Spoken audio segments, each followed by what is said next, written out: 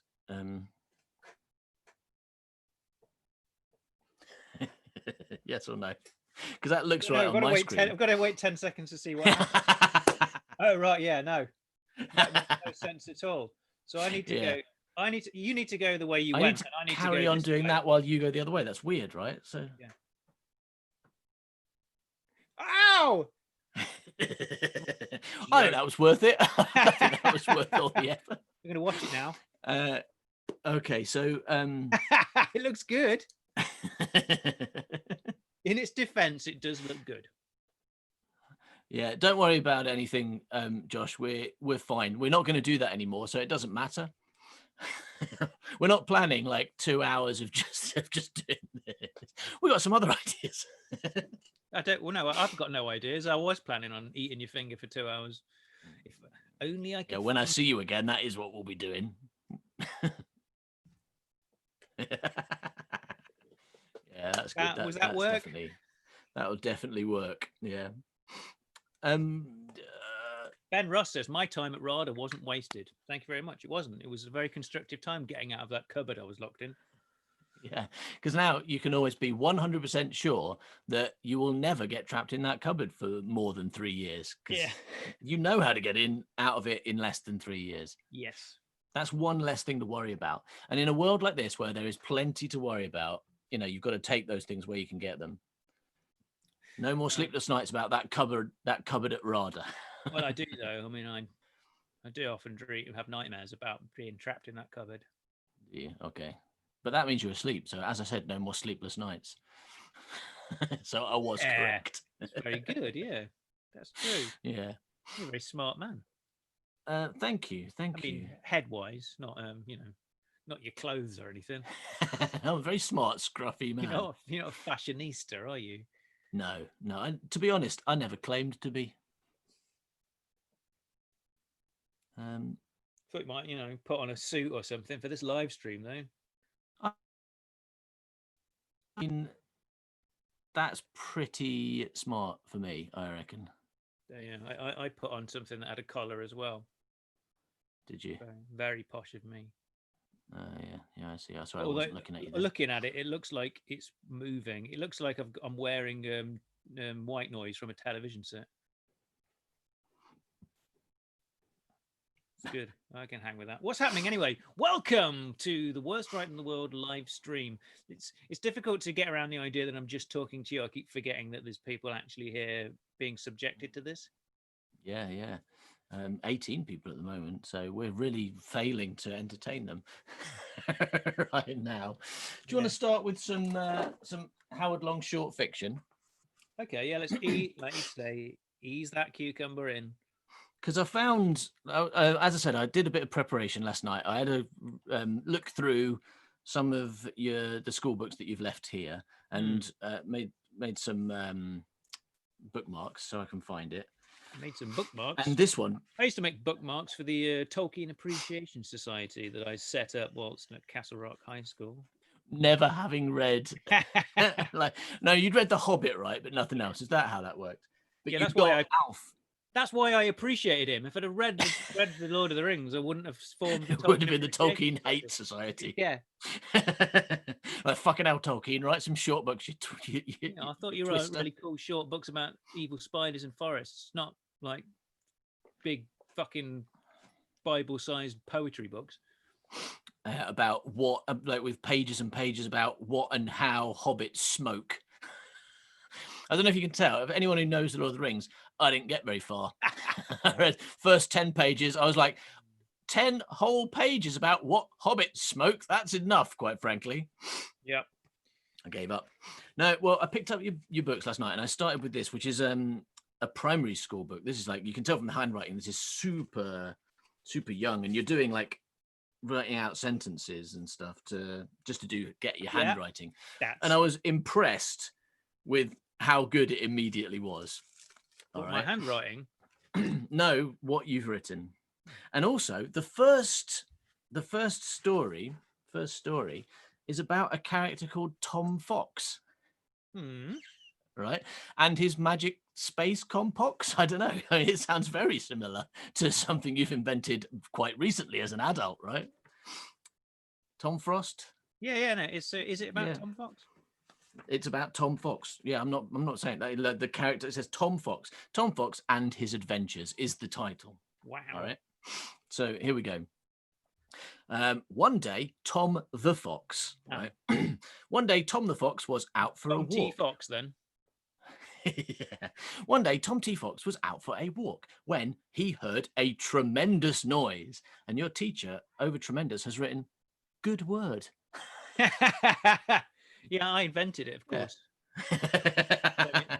Some young people, lexicon, young people won't realise that you invented that word. Anyway, he heard a tremendous noise. I kept inventing what they didn't realise is I invented a lot of words that had the word men in. Tree men does. I like doing tree men. Tree men does monkeys basically. Tree men and monkeys and doing them is like. So tree men does is like is monkey sex basically. Okay. All right. He heard a monkey sex noise. Yeah. So actually, Simon O'Bison pointed out Mr. Fox. So Tom Fox is actually maybe no relation to Mrs. Fox. You've only got a few names that you use. Right? Yeah, but at least I got woke and made Mrs. Fox instead of Mr. Fox. That's not what woke means. I once wrote a script that had a woman in it. Get me? Yeah, progressive. I think Rapunzel is an astonishingly woke piece of work, though, isn't it? Covers all genre. Is it? Yeah. Is it? Very, very all gender, because it's got like people without bits, people with bits that you wouldn't expect them to have. That's not gender. Jaws with bits about. Yeah. All right, J.K. Rowling, stop your talking now, okay? Okay, I'm just gonna get. Fuck's sake! Sometimes, Jake, it's okay to just be quiet. I'm just gonna go right? Like wizards. if you don't, huh? I'm gonna go. Right, yeah, talk about wizards, or make sure you specify wizards and witches, though. Don't just call everyone wizards. That'd be crazy, wouldn't it? Make sure you've got a very binary wizard system. All right, make sure you do that, but then try and shut up about all those things that you know absolutely nothing about. Maybe, yeah, that's okay. Anyway, back to Tom Fox. So, Tom Fox heard a tremendous noise. A man was cutting down some trees. And I hope he was doing several at once. What are you doing? Oh, you're just cutting down some trees. Right. That is his job, though, to be fair. He's not employed to go and cut down one tree and then go home. How do you know? Maybe he's the one tree fella. There's a word here that appears to be he was surroundeding. He was surroundeding. He was surroundeding Tom Fox. And your teacher, who pointed out good word for tremendous, no comment about surroundeding, but I'd say that's a pretty good word as well, right? Good word. Surroundeding. Well, doesn't have men having sex in it though. That word, doesn't it? That's true. No monkeys. Surroundeding. What does it mean though? He was surroundeding the fox. There's one of him as well. So how does he surround the fox? Yeah. Did he eat it? I don't know. I guess. I mean, it must mean surrounding because it says he was surrounding Tom Fox, and he was clever. I don't know. No, I don't know. But anyway, whatever it means, this man was cutting down some trees, and then he was surrounding Tom Fox. He was clever. He dug a big hole and scampered through it and ran home. Okay, wait a second. Who did? The man or the? Okay. Who's I mean, clever the and did implication is, that? I mean, he was surrounding Tom Fox. I mean, and so he must be the man. He was surrounding Tom Fox, and he was clever. So that's the man. He dug a big hole. That's the man, and scampered through it and ran I home. get it. I So understand that's it. all the man. I understand what he's doing. He's not cutting Yeah. down trees because it's his job. He's cutting down trees to trap Tom Fox in a circle of trees so he can't escape. But Tom Fox was clever and, like, walked over the tree or under the tree. Yeah, or dug a big hole and scampered through it and ran home. Right, he could have just got over that tree. I mean, once you've chopped it down, it's really easy to climb. Yeah. Phew. Anyway, then he got out again and ran off, and he got a nice goose and took it home. The end. That's a good ending. But the best part is you spelled took T-U-K. So it's he ran off and he got a nice goose and tuck it home. I tuck it right home. Tuck it home, yes. Yeah. Let's have a quick look at the comments. Haley says, "Is this the Fantastic Mr. Fox?" It's the Fantastic Mr. Tom Fox.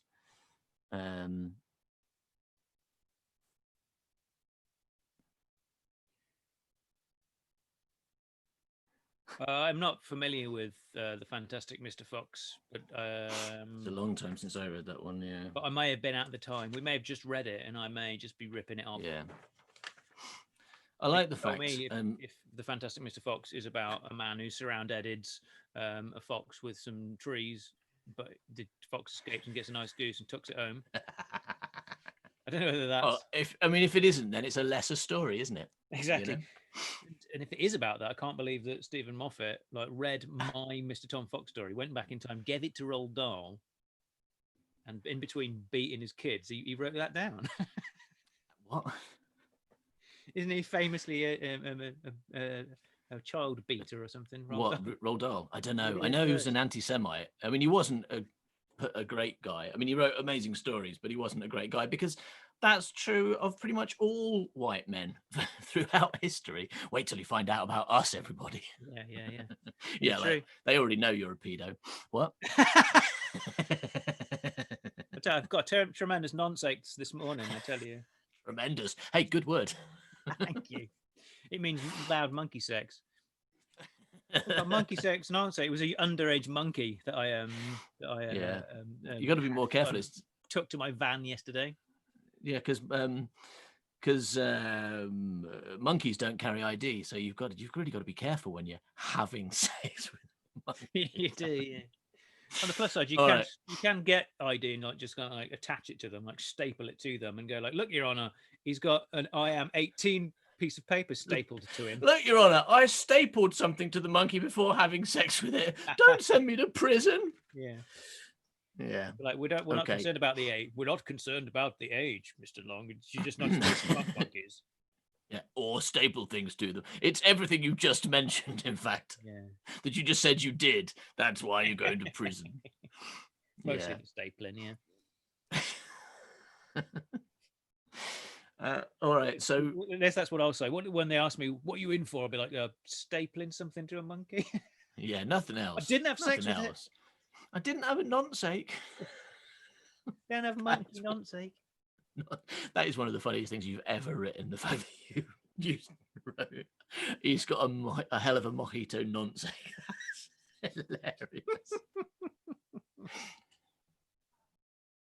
Now the next thing, this is probably one of my favorite things that I found, but it's super short. But this is called Myself. Wow. Right? Yeah, and it says by Howard. I am 7 years old. Well, that's I wrong. like- Oh, isn't it? I am 7 years old. I like collecting rubbers.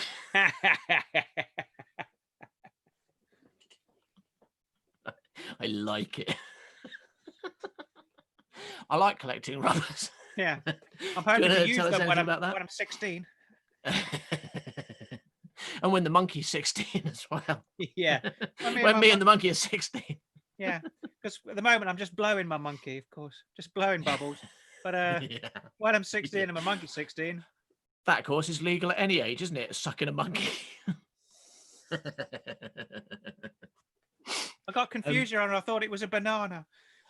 I saw the monkey had something in its hands, and I assumed Those two it was a things banana. so easily confused. Can't tell you how many times I've gone to the supermarket to buy some bananas, and then found out I'm actually at the zoo and I've stolen a load of monkeys and blown them. And blown them. Yeah. Oh, so how many times does it happen? I mean, the amount of times I've been to the supermarket to buy some bananas and have ended up sucking a monkey in the aisle 3. Turn up on aisle 3, please. There's a man sucking up a monkey. Yeah.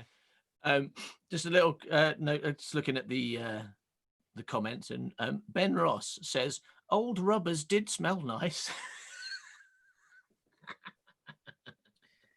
I think the new rubbers are better to smell. You don't want to smell a used rubber, Ben Ross. Have you said you've still got your rubber collection, like in Coville, right? Haven't you? Didn't you say you've still got it in the attic, or is it? Have you got it? No, it's. your room? I remember now. I intended to bring it back, then I decided I couldn't be asked, so I hid it on top of a wardrobe. And then my mum complained about a year later when she found it. That's a point, actually. How long have we been going? About 20 minutes. All right. Hello, Howard's mum. 2 years from now. Hope you're doing really well. Hope you're feeling good. Remember, if you're thinking of being really, really horrible to your son, right? You don't have to. That's okay. You can just not do that. That's fine.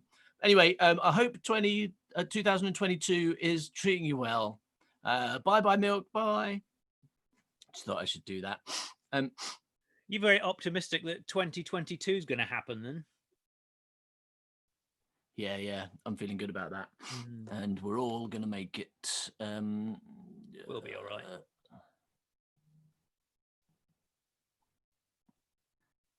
Hello, Howard's mum.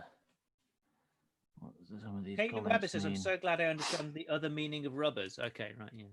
Yeah. But what's Ben Gilito talking about? About a disc still being inside that framed cover? Have you got is it something on your wall? Whether the disc is still inside that framed cover. Oh, it's because you've got an album cover on your wall, is it? You've got a square picture anyway. A square picture? Yeah, is that an album cover? Yeah. Okay, is the disc still inside it? We need to put Ben Shillito's mind at rest. Well, no, because, I mean, obviously that's further away, Dougal. That one is further away, Dougal, So, right? Are you saying that that's not actually album sized? Yeah, no, that's ginormous. And, Okay. but it's far away, so it seems small. Actually, okay. All right, you are, Ted. And what's Ted? Have you got any really, really terrible things to say on Twitter? Would you like to make anyone's life miserable on Twitter for me? Yeah. Dogs, right? I don't. Dogs say meow. Yeah. Look, it's like all there is in the animal kingdom is dogs and cats, nothing else. All right, there's dogs and cats. You say there's monkeys, I say there isn't. All right, there's is it a dog or is it a cat? If you try and claim that it's a bird, I don't believe in birds. All right, there's no such thing, and I'm gonna get several thousand people to attack you because you think birds. Actually, there are people who do think birds aren't real. Have you heard of them? People who don't believe in birds for real. For real? Yeah, they think they're like government drones or something that are spying on them. Yeah, people think birds don't exist. It's brilliant. Because if you can think of an idea, there's someone who believes it. And because of the internet, they can find each other and make groups. Yes. And get bigger and persuade others that birds aren't real. Yeah. It's pretty easy to prove that birds are real, right? I mean, yeah, you would think it's so. Easier to prove that birds are real than the world is round, for instance. I mean, I don't know. Have you ever tried to catch a bird and prove it's real? Well, you can go to a fucking bird shop, right? Buy one. Yeah. And then cut it open if you need to, and see if it's got any do that. batteries in it. Just don't worry about it. Birds are real. Just stop worrying and stop cutting birds open, everyone. Well, I mean, the bird shop's going to do a lot more business if you do go in and cut open the bird, because then you've got to buy a new one once you found out it's real.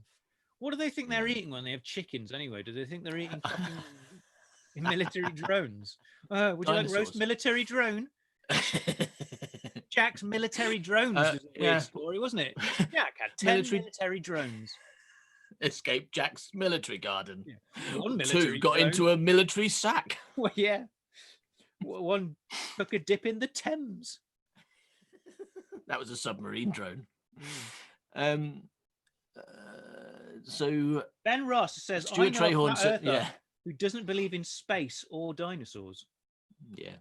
I don't believe in space dinosaurs. I do. I definitely. I mean, I've never thought of them before this moment, but now I 100% believe in them. Definitely. They can't. They don't have their hands to build helmets, right? I mean, unless they can just breathe in space.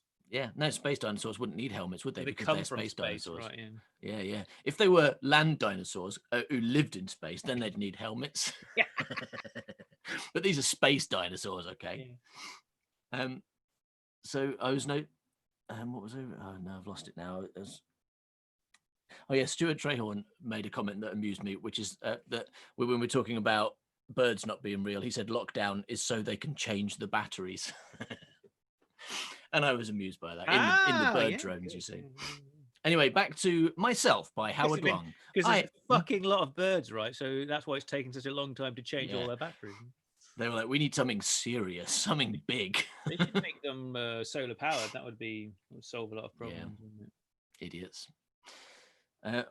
All right, so Myself, I am 7 years old. I like collecting rubbers. I collect stamps too. Fucking loser. Hey, no wonder you like Doctor Who. Listen, right? Yeah. Collecting stamps is not sad if you collect some really expensive stamps and you're rich. I mean, there's no You're a 7-year-old who no just excuse likes for stamps. being a fan of Doctor Who, but collecting stamps is a good thing. Penny black. You got a pet. Found a penny black. Rich now. That's trading stamps, though, isn't it? Not collecting them. Collecting them means keeping them and just knowing how much it's worth, but never actually selling them, right? I don't want them to get away. I want to keep them. Josh says batteries deplete over repeated charges, so solar powered charged battery would still need changing. So what he's saying is your science was a bit off there. That it makes sense. They have been solar recharging, but now they need to change how much Stuart Trahorn knows about these drones. No, that's Josh. That was Josh Davies. Josh Davies. So they're like he's working for the government. Well, probably out changing batteries right now. So Fauna Katie, I don't know if that's little joke there. Katie Smith. Huh? What's a little joke? My dad collects stamps and likes Doctor Who. Are you my dad? I mean, we don't know who you are, so we can't say. If you're like 13, it's possible. But only because Howard was a very he started having sex and fathering children very young. Yeah, the age of 2. Yeah, that's right. You're 15. Yeah. Well done. Good maths.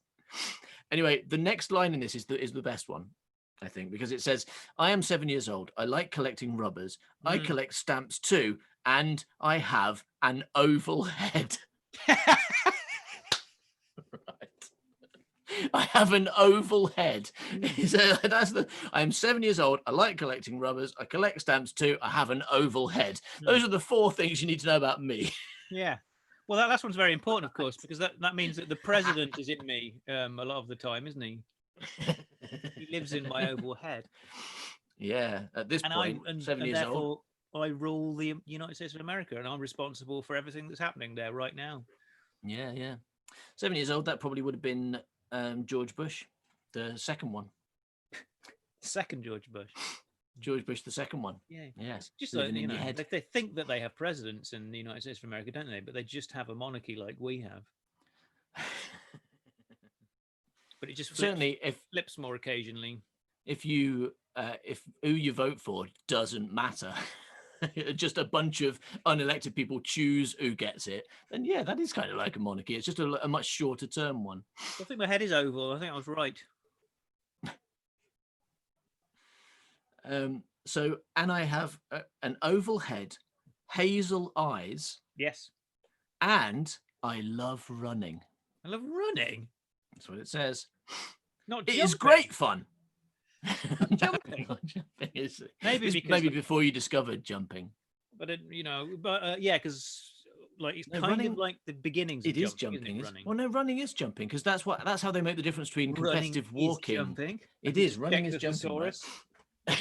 Yes, you're correct. Yes, Thesaurus. and so is Check the everything. thesaurus, yeah. Drilling Drilling is is jumping. definitely jumping. Yeah, it's just Having jumping the down sandwich is into a jumping. hole. That's what it says in my thesaurus. Yeah, thesaurus. No, listen, right? Because you know people who do competitive walking, like they do all the really fast walking, right? The way they evaluate that is you can't have both feet off the ground at the same time. You always have to be touching the ground. Obviously. But no, Gotta be but when you run, floating. when you run, you frequently have neither foot on the ground, right? And that's the difference between running and walking. That was flying. Because each jump is a little leap. It's a little jump. Right. So running is jumping, absolutely. Running, yes. As And is so drilling. when young Howard says, I love running, really what he's saying is I love lots and lots of little jumps. Because Yeah. he's little. He can't do big jumps yet. Okay, so anyway, so the whole thing is I am 7 years old. I like collecting rubbers. I collect stamps too. And I have an oval head, hazel eyes, and I love jumping. It is great fun. I like Mrs. Bailey. The end. Did very much like Mrs. Bailey. She was great. Yeah. And Mr. Bailey. So at primary school, one of my form teachers was Mrs. Bailey, and she was married to Mr. Bailey, who worked at the big school, the junior school, the high school, Castle Rock High School.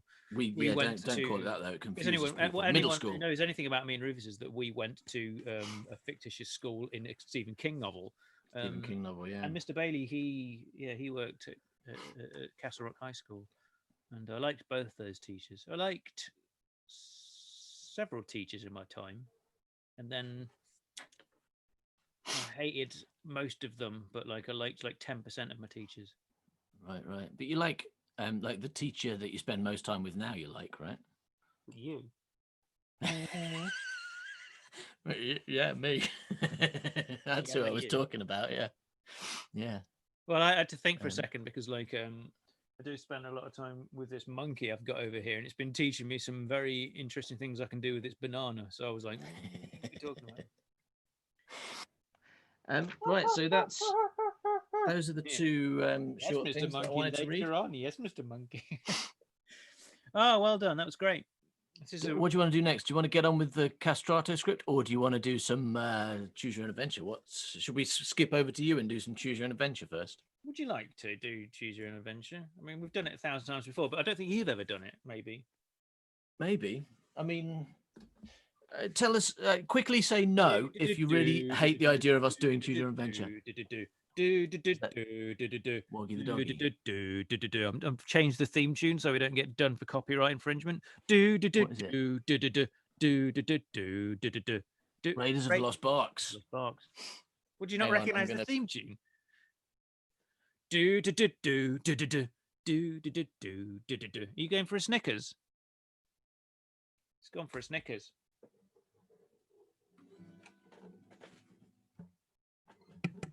No, I was blowing my nose, so I muted the microphone so you didn't have to listen to it. Lonely. I am so lonely, lonely, sad man. I am so lonely, I am on my own.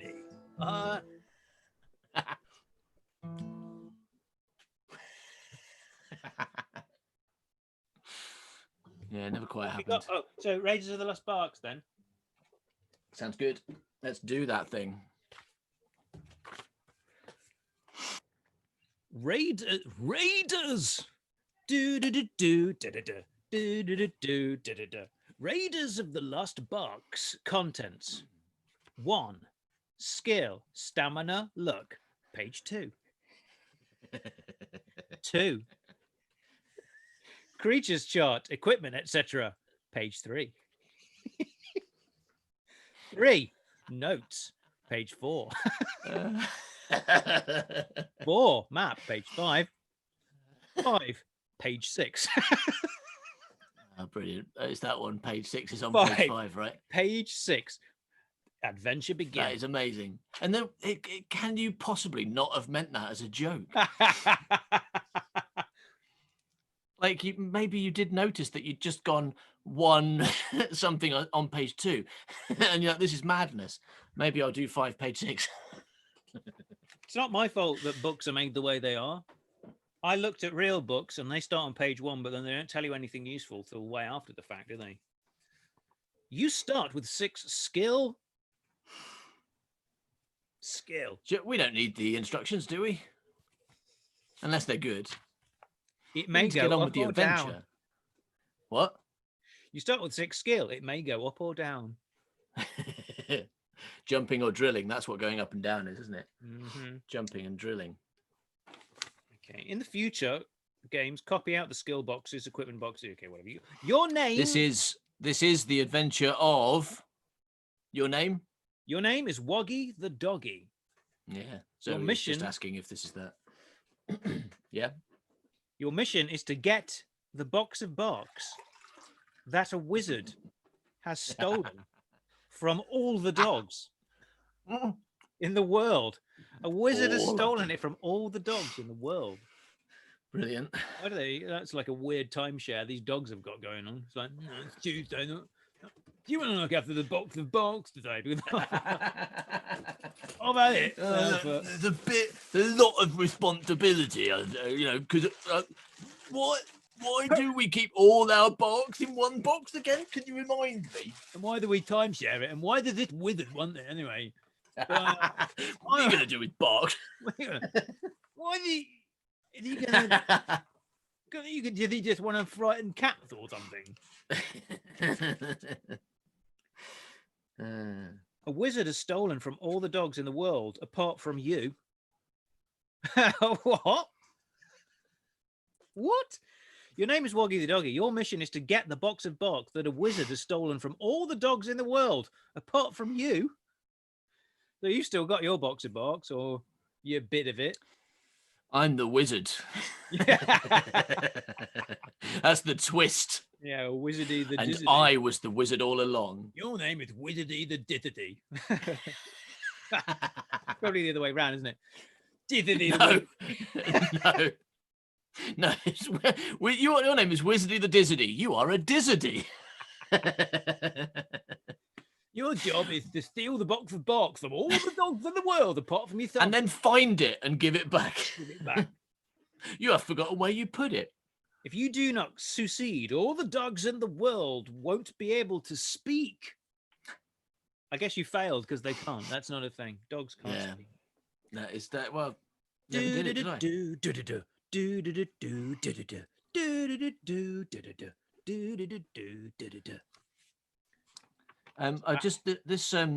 I love the way in your choose your own adventure books the mission is expressed, but the best one will always be, you are Tricky, a mouse. You have been sent by the Queen of Tist to find the gold wedding ring that she must wear next Saturday. Otherwise, she will have her head chopped off and an evil magician will take her place. That is such a good synopsis that you may never write anything quite so wonderfully concise in your I life. think it's the same guy that stole the box of barks. Maybe. It seems That like evil there's magician. this wizard stroke magician character that's what, because there Yeah, was 'cause a isn't guy there in the one in- Time Pig as well. He was an evil wizard, wasn't he? And John and Don had the magic men's and they had a leader, right? Sir Trimble of the Trembles. Sir Trimble of the Trambles, yeah. Tramble, Exactly. So yeah, you're writing a choose your own adventure cinematic universe, and your main villain is this is your Thanos, basically. Yeah. Keeps Can't coming and believe getting a rock. Stephen I mean, Moffat. you are famous for writing, as we know, you're famous for writing stories about people who need a rock.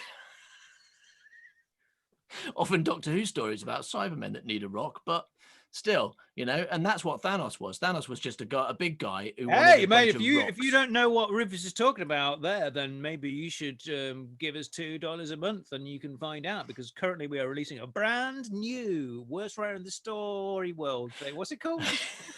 A brand new Cyberman needs a rock story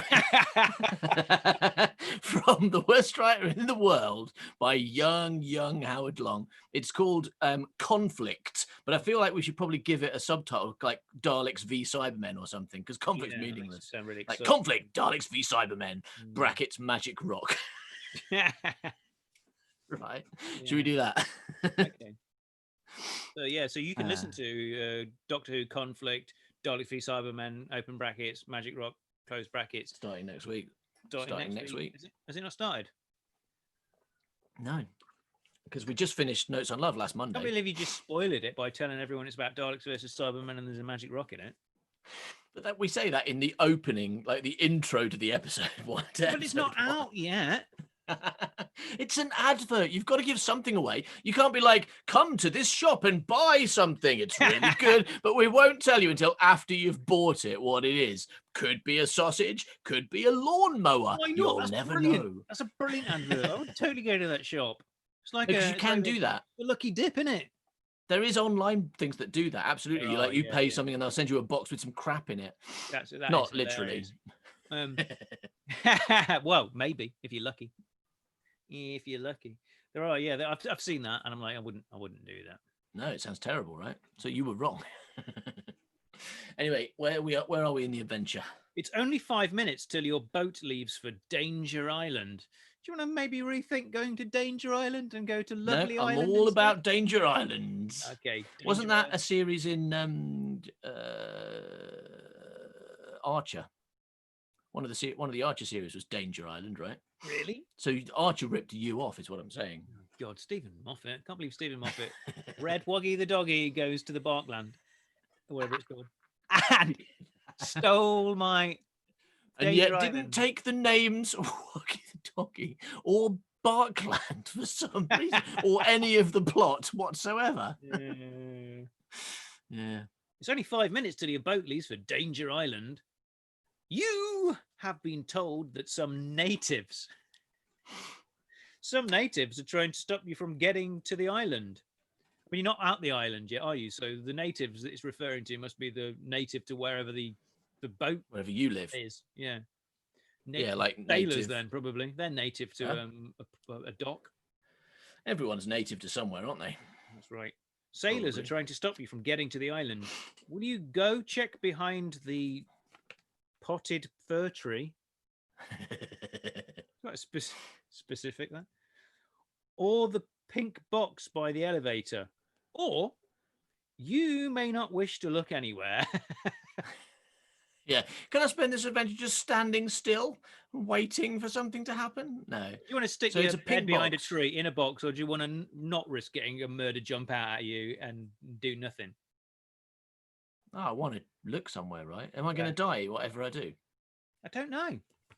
But what whatever are my you do, options? there's no do-overs. Am I looking in a bin or looking in a box? Is that the... No, you're going to look behind a potted fir tree. Right. I'm glad that Or I look put in a it- box. that it was potted. I mean, Or box is- a pink box by an elevator. What's that I mean, doing that's interesting. That's probably someone's just like left their birthday present there. Yeah, but that's somebody. It's want clearly that. that's somebody else's box. If you go looking Yeah. in someone's box, But right? I'm a dog, right? I have a little to no concept of personal property. That's true. I Alright. have seen dogs going for people's boxes before, Yeah, and other that's other and dogs. there you go. I'm just trying to like play the character properly. I've never seen a dog just go and look behind a tree in case there's something there. I'm going to stop what I'm thinking in my line of talking now. Not mention pink boxes again. But do you want to stick your nose in a pink box, Rufus? Yeah. Oh, the dog does. Yeah. Go on then, do it. Tell me what happens. Ooh, okay. Page 30, part 1. There is a native behind the box. Oh no, but that's okay, right? Because that doesn't He does imply not anything. see you. Creep up on him. You knock him out. Add one Why? luck. Add one luck for him not seeing you. Turn page 9, part 1. Well done. That was. What am I, some kind of colonizer? What am I doing? I'm just going to look in a box and there's a native in it, and so I knock him out. What kind of dog am I? Evil dog. I mean, seriously, this is terrifying. You're just Anyway, let's move on and maybe it'll get better, huh? Okay. You hear a voice saying, "Ship 5 is leaving now." That's your boat. That is. Sometime later, the boat arrives at Danger Island. Danger Island. You get off at Mountain Bay. Will you go to the mountains or the River of Gold? Rose points out that he is called Woggy the doggy, so we should probably expect him to be racist. Yeah, good point. Good point. Not racist, Woggy the No, doggy. the thing is, it probably wasn't at all intended anything except that it rhymes, right? If there was no connotation with that, it makes sense for a kid to go, "Hi, it's a dog. I'll call him." Can't say it. Anyway, what are my choices? Listen, I'm very happy to change his name because I'm not going to get really angry if people say you can't call him Woggy the doggy anymore. No, God, no. There's plenty of people doing that anyway. Yeah. No, plenty of people justifying and defending their past racism. Just go, yeah, all right. He's called. I mean, I would have gone through the alphabet. I would have gone through the doggy. alphabet even then and decided what was the funniest sounding thing that rhymed Yeah. with doggy. But like, because boggy is like just too obvious. And Poggy. doggy, the doggy, foggy. Poggy is pretty good. Poggy the doggy. I mean, because like Ploggy came up with Ploggy in Stars. Yeah. Wait, they haven't heard that yet. Future worst writer story. Oh, really? With Ploggy in, yeah. Soggy's pretty good. Soggy the doggy. Soggy the doggy is brilliant, yeah. Okay. Soggy the doggy. You hear a voice saying, "Ship 5 is leaving now." Yeah, that is funny. That's funny, and it's wholesome funny as well. That's like, the kids could enjoy that. You don't have to be a racist to like it. You know what? You don't have to feel bad if you're not a racist. You know? don't It's need to just be like, angry now. He's not called that anymore. And say that somebody's ruined your childhood and whoa. Yeah, you don't have to go utterly mad on Twitter. It's okay. You can just go, no, he's called Soggy the doggy, and I kind of wish he always had been. That is a better name. Yeah. Because he's got jizz all over him, and that's why it's better. Because we're like, oh, yeah, God, he's wet now. Look at that wet dog. Whoa. Sorry, Rose says Ploggy the parrot. So I guess maybe we've talked about that because that is what Ploggy is. Ploggy is a parrot, right? But I wonder if that's... Anyway, doesn't matter. Maybe we released it. What are my options? Maybe we released it by accident. What are my options? Would you want to go to the mountains or do you want to go to the River of Gold? Oh, Mountains. for the River of Gold. The mountains, okay. Yeah, River of Gold, to be honest, sounds dangerous. It's like it wants me to go there, and I think I'm going to die immediately if I go there. Okay. You see a bin. Well, I'm a dog. I mean, what do dogs do with bins? They look in them. Do you want to look in it? Yeah. If so, if not, you decide to look in one of the caves. That sounds more dangerous, right? Do you want to look in cave A, B, or C? Or in the bin? What? A, B, or C? Yeah, caves Oh, A. cave it. There's different caves. There's the bin. Kind of... Next to these caves, there is Soggy the doggy. Yeah. I feel like if I look in the bin, I'm going to die immediately. Is that because I feel like we did this last time and I looked in the bin and just died?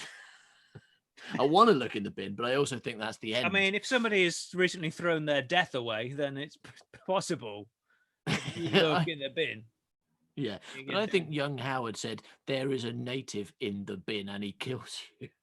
Well, listen, people are saying Ben Ross and Wembrandt are saying Cave B. Okay. Well, let's do that, and then we can blame them. Mr. Saucy Sausage, the new gang member, Mr. Saucy Sausage, says, "Look in the bin." Excellent. But Wembrandt and Cave, they're saying Cave because bees are not because bees are nice, says Rose Parsons. All right, no, that's a pun. Let's look in the bin. Okay, we're going to look in the bin because of your pun. Thanks for the pun. Turn to page 17, part 1. Okay. In the bin. In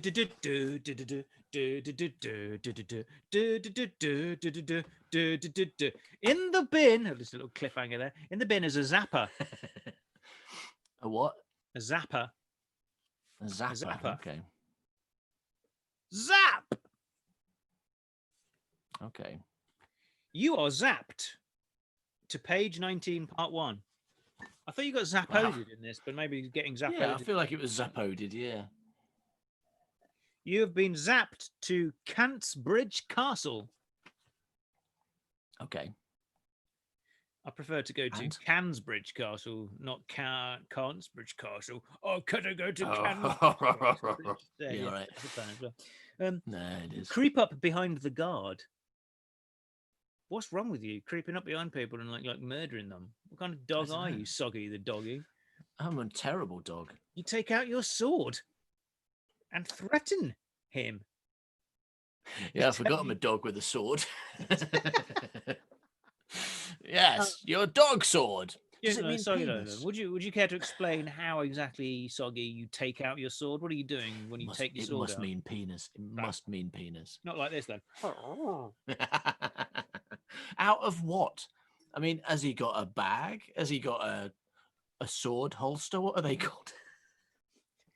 Sheath, is it? Scabbard. Scabbard, yeah. Has he But a got a sword sword holster? Sword holster. But it's a weird No. word. I mean, there's no reason you should know the word scabbard.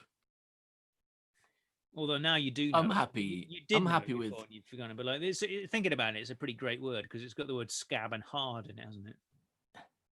I'm, to be honest, happy with sword holster. I'm going to stick with that. You have been zapped to Canbridge Castle. You creep Wow. up behind the guard, who's probably a native. Get that native. Ooh, don't like natives. Don't do improv racism. Howard I'm is an evil it's not dog. necessary. You take out your sword from your sword holster and you threaten him to tell you where the box of barks is. I mean, why would he know? Do you kill him or let him go? Let Wow. him go because he hasn't done anything to me, right? Well, I mean, he's guarding Cantsbridge Castle. That's probably his job. Yeah. I mean, you know, when I see people doing their jobs, I'm not like that person serving coffees. Yeah, but his job might don't do that. His job might be to kill dogs. But then he'd be called a dog murderer. If you got zappoded to Nazi Germany, right? And like there's a guard there who's guarding the box of get rid of Hitler, and it's like, do you kill this guard to get rid of Hitler box? I mean, that's a very different question. That's a very different doing question. his job. He's just doing his job. What are you gonna do? I mean, that's a big leap from one premise to another. I guess that's like saying, you know, me saying, "Oh, I'm just gonna eat a sandwich." Oh, would you eat that sandwich if it brought Hitler back to life and made him president of the universe? It's like, Would well, you? no. Okay, No. well, that's a simple But question. it won't. I mean, it's just a sandwich. If that's what the kind of sandwich it is, then it is. If it's a bring Hitler back and start world right sandwich. Are you saying I better stop eating all sandwiches just in case? Well, they would say on them, wouldn't they? But so you want to let this Nazi go? I want to let him go. Yeah. So you've chosen Free the Evil Nazi. Turn to page 22, part 1. You let him go, but he stabs you in the stomach. Your adventure is over. I mean, that's not letting him go. That's not what letting him go means. When he went like, should I kill the Nazi or? He wasn't a Nazi. He was just a regular guard. I retconned him as a Nazi. I just said he was a Nazi, and you were like, "Yes, please. I'd love to let this Nazi." But that wasn't what young Howard wrote. You know, I think it's probably for the best. I feel like that adventure's always going to racist places.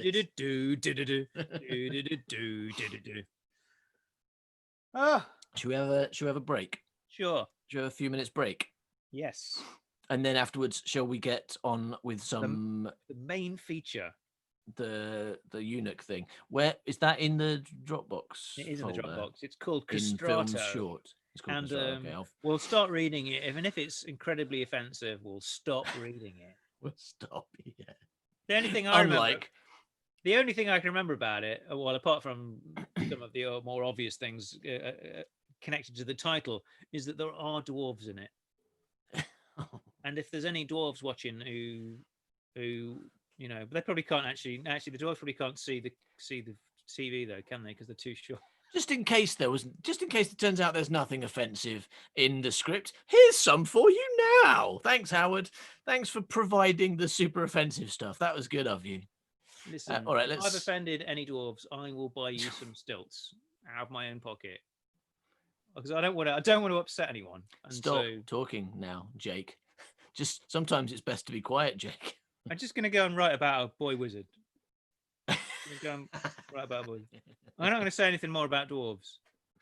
Very wise. All right, let's see you in a few minutes, everybody. I can't cover up my screen well enough. Look at that. It's terrible. This didn't used to have to sit in the mouse pad. I'm still here. Really? I've not gone anywhere. Hey, the darkness makes my spot really more visible, which is weird. You'd think it'd be less visible in the dark. Okay, go now. Milk.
Doggy in a bag, drowning in the ocean. There's a doggy bag drowning in the sea.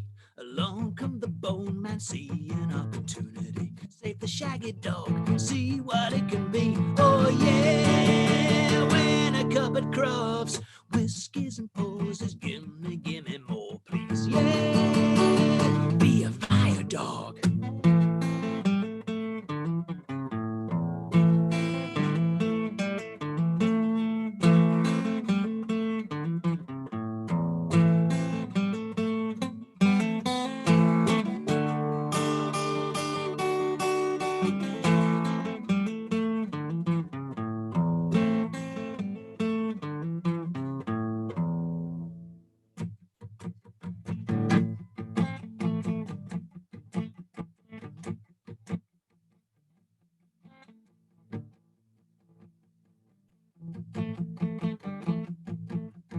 Here come the bone man, bring a doggy home, man. Bony, bony dog, man, give a dog a home.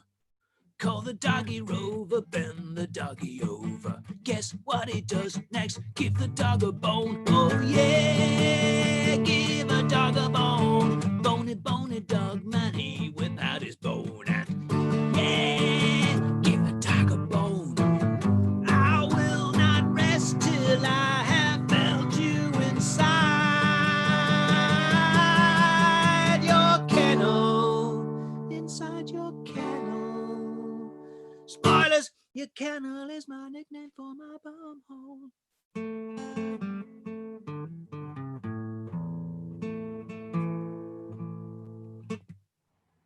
Were there actual lyrics about Crufts in that, or were you improvising that part? Just improvising that part.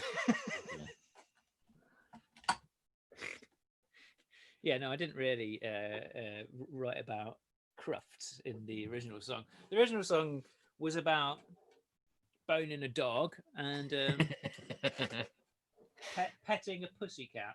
Yeah.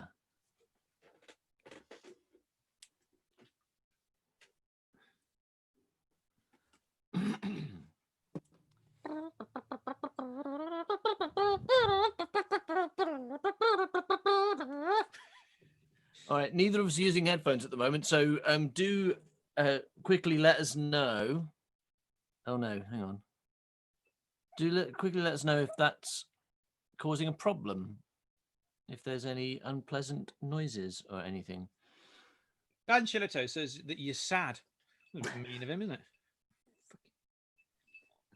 Hey. Well, actually, I'm well cool. And yesterday I was hanging out with all my cool skateboarding friends down the park. Yeah. We shouted at an old person.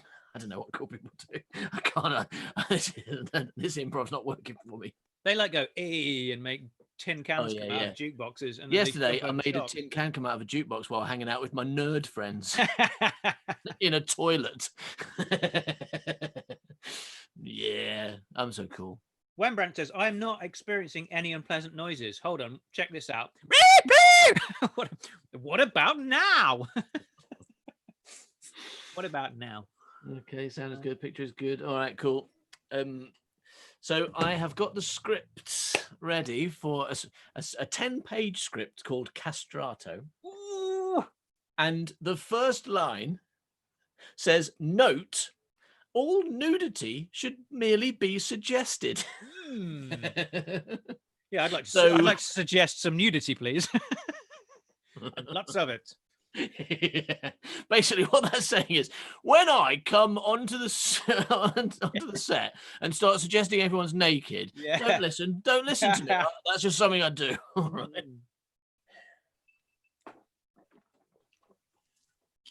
All right. Interior. Okay, Billy boy. Get on with it, Interior. Circus marquee night. A man and a woman on separate rope things.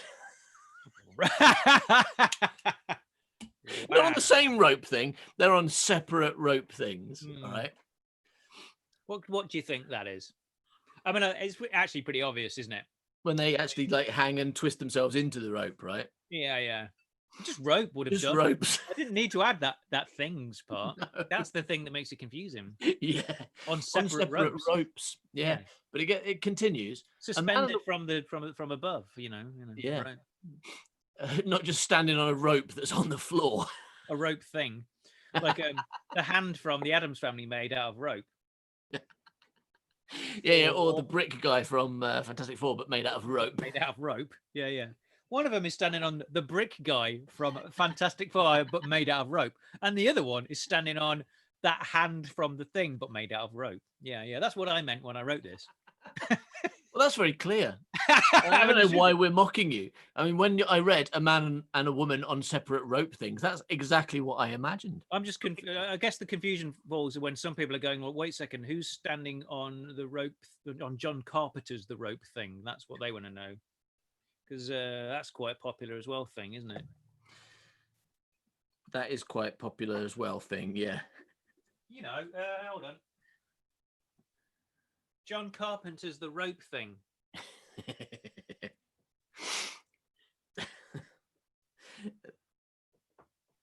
think we should test. We should test Howard's room. Mention an obscure book based on some kind of TV or movie, and see if Howard's got it in his room, with particular emphasis on Doctor Who. Oh well, I mean, Doctor Who's easy. And see if he's got it. If but although at the moment I've lost the comments, so I'm trying to just get that back. Okay, I'm looking at the comments. I thought he looked 10 years cooler. Probably talking about you. Zoe and Ben Ross on a trapeze. I don't know what that means. Quantum Leap. No, I don't have anything by Quantum Leap. By Quantum Leap.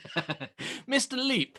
So this is your third book. Are you planning to write about something other than a man who can go back and forth in time within his own lifetime, solving problems for God? Oh, Quantum Leap. I thought you said Quentin Leap.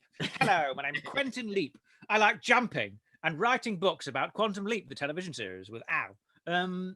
Dinosaurs on a spaceship. I don't have any Quantum Leap books in my house because the only reason I have books is to get rid of them, and the only way to get rid of them is if they're actually worth anything. And Quantum Leap books are worthless. Yeah, it's the only way to get rid of books is for other people to want them in some way. Yeah, I'm failing completely here. They're saying Sapphire and Steel, Red Dwarf. Yeah. Well, I did, should have done Doctor Who, didn't they? Katie says dinosaurs on a spaceship. Have you got new Who books? Do you have that? Is that a thing? Don't think so. Anyway, Indiana Summers phrases it perfectly when he says, "What's going on?" Well, we're reading Castrata. We just started. And the opening scene is in a circus marquee, a man and a woman on separate rope things, spinning and enacting Romeo and Juliet style crap. So that's a good sentence. That's the first sentence in your script. That's the sort of thing that really gets your script made, isn't it? I mean, yeah. Just looking at that going, well, this guy's a genius. He can't even be bothered to look up words. It is getting made. You're making it right now. You make anything by me. I think Romeo and Juliet is a really long play, and a lot of stuff happens in it. So I'm wondering what specifically I mean when I say Romeo and Juliet. I mean, is somebody fighting Tybalt? I mean, is someone getting murdered? I don't remember the bit in Romeo and Juliet where two circus performers are on rope things. No, I do remember when I was hanging off the scaffolding saying, "I defy you, stars!" Yeah. And I remember like wrestling with you through the audience and you back and getting semi-unconscious. Yeah, concussed by smashing my face on the stage. Yeah. Good times. It was my fault though. You were killing me, but I was very much overacting my reaction to it. As you stabbed me in the stomach, and I was kind of like going over your shoulder and then smashing my face on the stage. I think like when we were doing that kind of stuff, we would never not me and you, maybe Andrew Brown would. I mean Norman Crime. Oh yeah. Now they know who the real name of that person we've mentioned 100 times. And instead of just this one story, now it's 100 stories that you've. I don't think that we would ever damage one another, but some people were a bit more like free and easy with their punches. Combat. Okay, so a beautiful singing accompanies this. Hand down to see the singer, a fat late teen male dressed non-gender specific. There you go. See, I'm so woke. So that means he's not wearing blue or pink baby costume, right? Like blue or pink romper. Trousers and a skirt on. In colourful circus clothes with a crazy half-shaved hairdo. Crazy. Half-shaved hairdo. They're a castrato. And that's why their hair is half-shaved. And they wear non-gender specific clothes. This is oh, God. Yeah, but some people might not know what a castrato is, but like at some point in the past, they used to chop the wanger off, so a boy would continue to sing high forever thereafter. Yeah.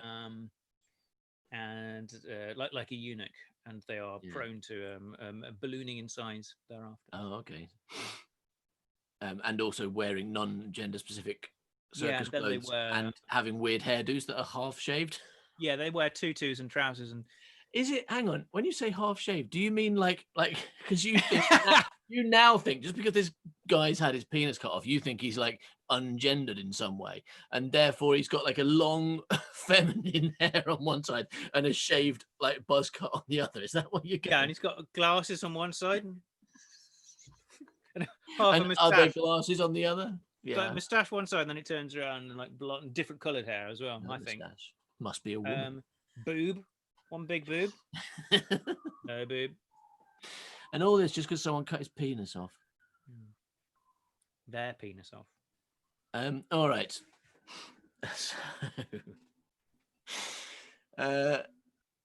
So, oh no, it is. I should have read fucking Wait a next second. line.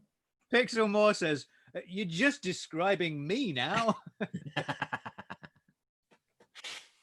I mean, can't believe that Stephen Moffat read Castrato, went back in time, and invented Pixel Moore. It's like, I don't know, because like that joke I was making about having long hair and a buzz cut on the right. I mean, the next line actually says that is what it is. Because okay. it says, Hey, well, crazy it is what it half-shaved is, hairdo. guys. It is what it is. crazy half-shaved hairdo, female on one side, male on the other. Okay. That's what it is. So Pixel Moore, are you saying that you deliberately dress so that so that you can do that thing that where you stand one way and you're dressed as one person and you stand the other and you've got completely different clothes on, like they did in Music Hall? Because that's what Howard's describing in his script. Well, I got. Where are you going? Where are you going? Ooh. That is a famous like stage routine, isn't it? The kind of like Yeah. The two characters talking to each other by turning around, yeah. Not anything to do with gender. No. Well, if you read this and it turns out to be very 1960s and offensive, then you can stop at any point. All right. So, cut to interior circus marquee night. Applause as the show ends. The ensemble bowing. In the center is Castrato, flanked either side by the ringmaster and mistress, who, if you took half of each, you would end up with Castrato. Well, we know which half, at least. We know it's that way because, like, otherwise, it's not like chop them in the middle and then like. Yeah.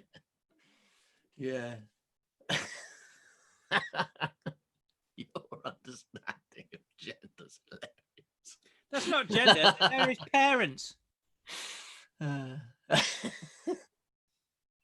his parents. So you're not saying, because you just described him as being like male on one half and female on the other. I thought you meant if you sliced these two people down the middle and took half and glued them together, you'd have this guy. Yes, that is what my understanding of life is.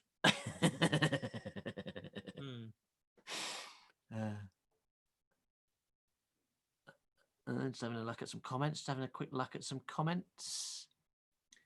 Born a Katie, that's the exact haircut my sister has, to be fair. When Brandt says, Howard doesn't understand how children work. True, but I'm hoping to get hold of one pretty soon and dissect them and find out. Just gotta get him in my van first. Hello, child. Would you like a sweet and a van and a puppy and like to get dissected? Actually, not the last bit. Get us in the last bit. But Your Honour, I thought it was a monkey. Yeah, because I had its penis in my hand. I thought it was a banana. All right, so if you took half of each, you would end up with Castrato, only thinner and older. Yes, they are his parentals. Yes, they are his parentals. Yes, they do have a good proper kiss. Did you think that they were his parentals? You're right, they were his parentals. So I don't treat my reader like an idiot. I'm like, yeah, you're right. They're his parentals. No, but when you write like this, it's difficult to treat another person like an idiot, isn't it? Yeah, well, Talk down. The way I don't treat other people like idiots is by being one myself. So they don't ever feel like, what's the word? I don't know, because I'm an idiot. You're doing people a service. You're giving everyone the chance to not feel inferior to you. Yes. By What I do. By by doing it for them, by writing- being, you know, brilliant. somebody's got to be the stupidest person in the room, and I'm going like, don't do that. Yeah. I'll throw myself on that grenade for you. Don't worry, I'm here. Everyone can feel better. I have arrived. Right. Anyway, they are his parentals. They motion for him to step forward. He does so and receives much cheering. Right, we're getting some Rapunzel callbacks here from Wembrandt. Yeah. Wembrandt says maybe the girl half has the necklace on her ear. Like the Cyberman does. The gold that happens in TARDIS 5, right? He gets the necklace on his ear. Wow, I can't believe that like Rapunzel and TARDIS 5 are so come together in castrato. I mean, like, let's not talk about coming together in castrato because I mean, like, that's probably like probably a spoiler for what happens later. What his parents are about to do. This is like an unofficial sequel to both Rapunzel and TARDIS 5.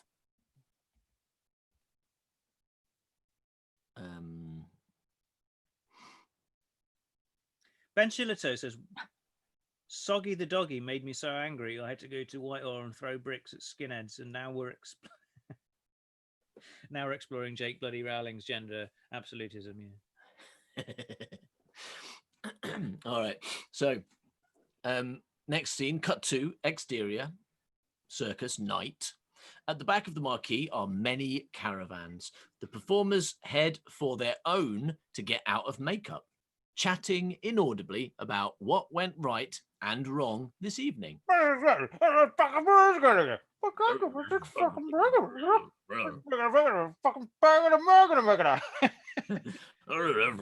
bit of a rope thing. Actual rope tomorrow, please. Steve the Clown. Steve the Clown. Why are you speaking so inaudibly anyway? I want to. You seem angry, but I don't know what you're angry about. Yeah. Steve the Clown. From a fucking really small car. From a fucking bucket. Fucking confetti instead of fucking water. Fucking ask for some shoes. Don't got me the wrong fucking size.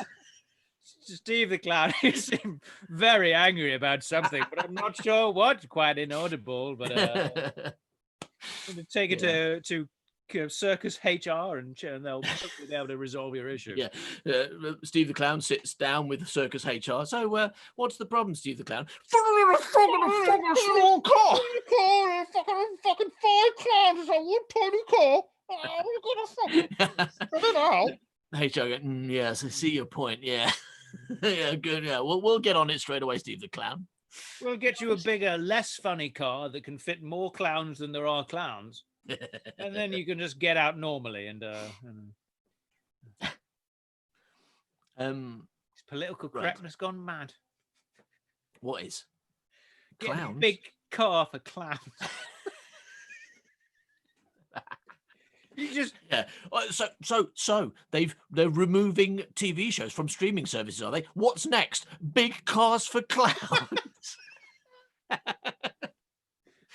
Yeah. Oh, what? We can't do really racist characters anymore. What's next? Regular sized shoes for clowns. actual water instead of confetti for clowns. Yeah. Good. All right. You can quote us on that. What do you say? I'm telling them they could quote us. I think they would made a Very very out of important context. political point here, and I think that the rest of the world, because there's only like 20 people watching, and they should tell everyone that we're not happy That about we these think big clown cars. we think stopping being racist is similar to giving big cars to clowns. It is. Yeah. Okay, so that's what's going on, right? All that. Meanwhile, Castrato goes to his own caravan and climbs the few steps. He opens the door. Interior, toilet, Castrato's caravan, night. Castrato pisses like any male, stood up with his dick in his hand. So that's a bit of a twist, isn't it? I mean, any male? Because I sit down, to be honest. I'll change it. Castratopus is like many males, but not Howard, and probably several others too. Stood up with his dick in his hand. Hmm. Interior Castratus caravan. Wait a in the mirror. second. He's got a dick. Yeah. Twist. It's Ah. Howard's favorite twist in scripts. Oh, what a surprise. That character that you thought didn't have a penis Yeah. actually does. Well, I'm just wondering whether like it's attached. He just kept it. It's like the pickle witch cut it off, put it in a jar. So he's got a jar with his penis in, and he's just stood up pissing. Well, either way, it's with my jar of got my jar of penis in, man. I'm going for a week now. I mean, whichever one it is, it's a Howard Long classic. Either it's surprise, character you thought didn't have a penis does have a penis, or it's penis in jar, which is another Howard Long classic. No, I remember now. It's like with like cats and whatnot. They don't actually remove that bit. They remove this bit. Okay. It's like balls come off, but feather remains. Okay. Yeah, that makes sense. Because yeah, that makes sense. Oh, sorry, I was reading comments at the same time. Saying that makes sense, and then I was reading comments which don't make sense, and I felt like I was lying. Okay. Do you see any comments that do make sense that you would like to read? No. Okay. So, please write more sensible comments. No, write what you want. Write what you want. It's fine. I don't care. I'm not reading them. Yeah, I don't know. Yeah, I'm not sure what they're talking about. Well, I can understand the thread, but I don't know where it came from. I think they're ignoring us and just having a chat. That's fine. Just as well, really, because I'm saying some pretty offensive stuff. That stuff about clowns. I mean, you're going to upset a lot of clowns with your talk of big cars. So Castrato removes his makeup. He is more obviously male without it. He hears a noise. What about that penis he had in his hand earlier? That wasn't enough for Howard. What about that? You were like, all right, he has got a penis in his hand, but he is wearing makeup. I'm very confused. I had no idea what this could be.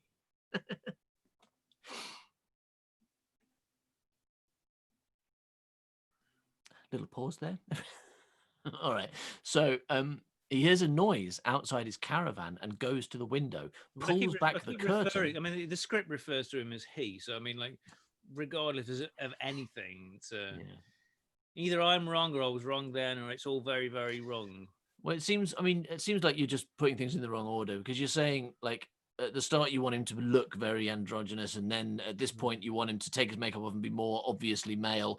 That makes sense, but that having his penis in between those two is where you maybe slipped up a bit. Because I like to put my penis in between two things, but I think the important point here is that, like, the Castrato or Fred or whatever his name might turn out to be isn't attempting to identify as anything other than what he is, right? Which is male, because just because he's had bits cut off. Just because somebody decided to cut his balls off when he was younger. Yeah, he seems to have chosen male pronouns, so let's respect that. Let's not sit here discussing whether or not he's a man or not. That's up to him. Yeah, okay, cool. All right, so he hears a noise outside his caravan and goes to the window, pulls back the curtain, and seems confused by what he is seeing. What's going on outside my window? A tramp, like trying to get a guitar off a woman. Does he speak? How many speaking characters are there in this? He definitely speaks like that, and he definitely has just witnessed Eve getting attacked by that Irish tramp guy.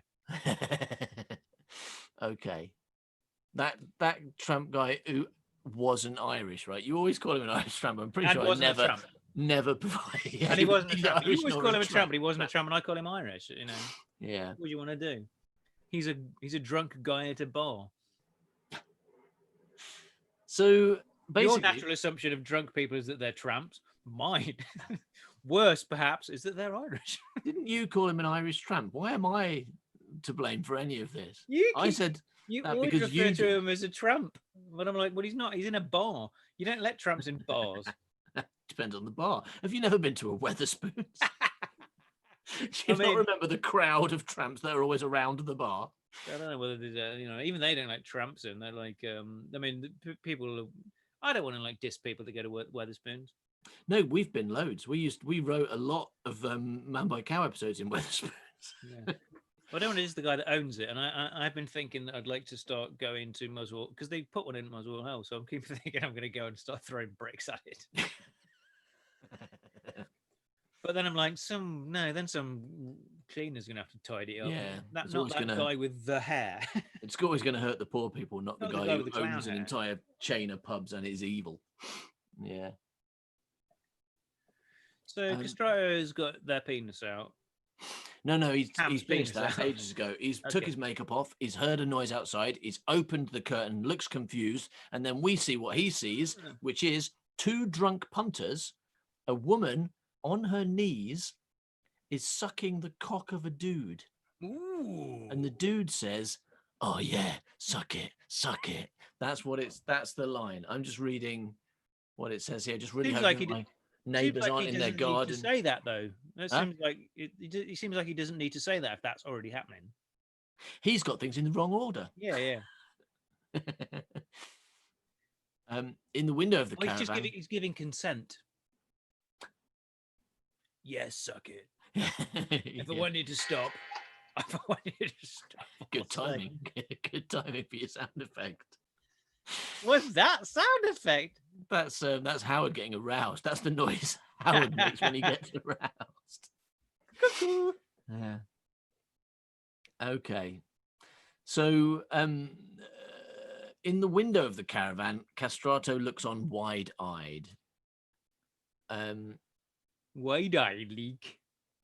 The woman, in an attempt of sexiness, looks up at the dude with wide eyes. I'm just going to say wide eyes, and sees Castrato in the window. She screams and gags. Yeah, because she's giving a BJ, right? And she's like, somebody's peeping Tom's watching her. Why did she gag? When she saw that, did she move towards the penis? And go, oh no! Why did I go that way? That made no sense. Why did she pull away? Anyway, I don't know, but I mean, mate, I've not been given any BJs around the back of a caravan recently, but well, I maybe... can tell you for a fact that when you see someone watching you doing that, you pull Yeah. away automatically. You don't think about it. You just pull backwards, spit maybe it the out. guy came at the same time. Same, more so, in fact. You still don't ram it further down your throat in response to seeing someone watching you from a caravan. Yeah, but no, maybe he just jizzed the exact moment she saw. Maybe she got a big load in the back of her throat. Can we just Let's not worry we about it. move on Let's then? move on. Interior Castrato's caravan. He pulls this. By the way, everybody, when we record Worst Writer in the World, these are the bits I cut. Howard really getting into the detail of something like a blowjob. I'm like, I'll just get rid of that. It won't leave that in. Don't need that. He pulls the What did he curtain pull? to. Wait, Paul, what's that? What's it? Pulling what? Castrato pulls the curtain to and hides. He hears the sounds of muffled speech. Oh, but I'm in a fucking tiny car. Fucking make fucking confetti instead of water. The clowns that are still at Does it. seem to be what you've kind of written, because you've written speech but with some missing sounds. So the man says, "Oh, he ucks at her. Oh, he ucks at her." Right? Yeah, it didn't matter. I think it's meant to say like, "What the fuck's the matter?" Okay, right. But like, because it's muffled, you've thought, well, what can't you hear when you can't hear M sounds or F sounds? Is she got her penis in his mouth now? Is that why we got? It looks like they're 69ing because her response is, "Here, Oz, on, eno." That's what she says. There's a woman with no penis. There was someone at the window, I guess Okay, she's right, saying. that makes more sense. Yeah. And he says, I'm on. Right? So this exchange is, Ot e ux a atta. Hmm. Os amon a o ino. Uck amon. That's what that bit is. That's what you've written. Thank you very much. Can I have my best movie award for this one? Yeah, I think you can. Can I have it?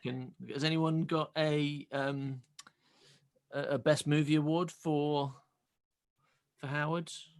I'll please? take it if you've got one. I'll have it. I don't mind how renowned your movie competition is, but like if you could give me an award, it would be very. You got an award for Forget Me Not though, right? The movie got an award. I didn't. Huh?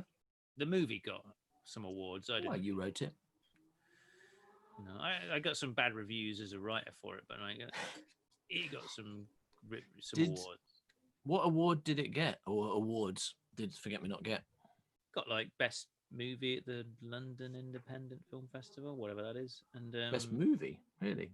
That's good. Yeah, but Did it get any best performer? yeah, some weird like I want to say weird, but offensively, like something like a foreign film festival best. Yeah, some foreigners, so they liked an actor. Oh, next thing, and they want me to have a big car with clowns in. Wow, I'm not gonna. Okay, so oh god. So after they have that exchange, that muffled exchange, then we hear feet running, and we hear feet running, like we hear feet running. Yeah.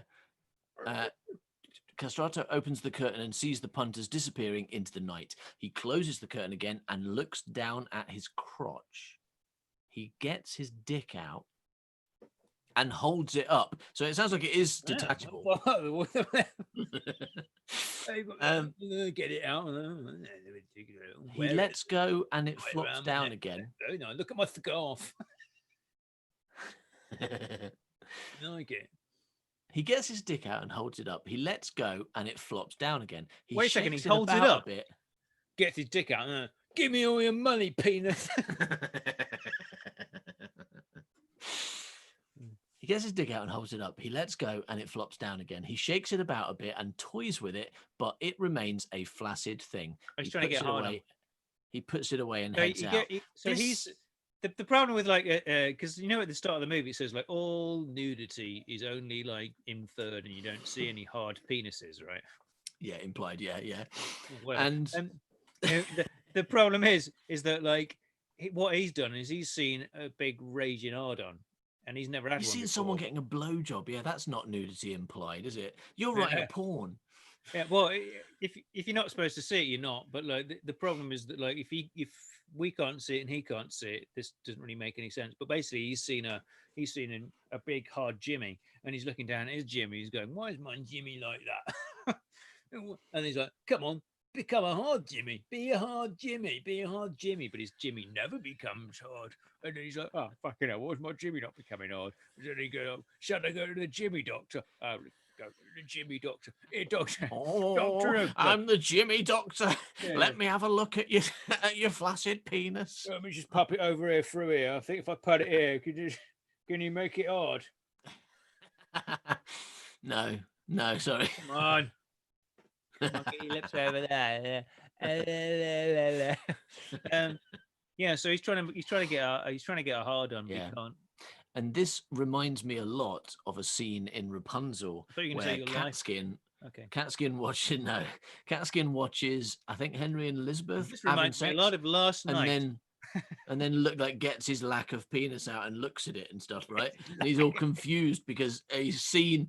No, it's because Henry like chases him away and he's standing there with his big penis there, and Catskin's all like, "Well, I got one of those." Wait a minute, do you think my mum cut it off when I was a baby and pickled it? Yes, how did you guess? Well done. Yeah. So that's what this scene's about. Okay, so he did all that. It's probably written around about the same time. So Really? that, or I just all my scripts are about penises. Yeah. Surprise penis reveals. I mean, the original title of Forget Me Not was Forget Me Penis. So Exterior, Circus Marquee. Castrato makes his way through the caravans to a grand-looking caravan with a painting of the ringmaster on it. As he grows closer, he grows. He grows closer. Yeah, he's a plant person. So he has got He a hard doesn't on. walk. He's successfully goes got closer. a hard on. Is his penis is like, it's getting closer. It's getting so close. It's so big now. Hello, Mum. Hi, Mum. As he grows closer, Oh, I've lost my place. He hears loud music from within. He knocks on the door, no reply. He pushes the door open and calls out, Mum, Dad. No reply. He enters. Interior, Ringmaster's caravan. The lounge is empty and the music is coming from the bedroom. The bedroom door is closed. Talking of that scene in Rapunzel. As he heads over to the bedroom, underneath the music, Cass, he's called Cass now. Caskin. Shit, Called yeah. Caskin. Caskintrato. My name's Catkin Trato. My middle name's Kin, the first name's Kath, my last name's Trato. Some people are going to be Castrato, but I prefer to be called Catkin Trato. Just going to have a look at how penises work now. I'll catch you in a second. Bye-bye. Oh my God, penises are horrible. Just gonna go and watch my parents have sex now. See you later, bye. You know, if they wave at me, should I wave back? I'm confused.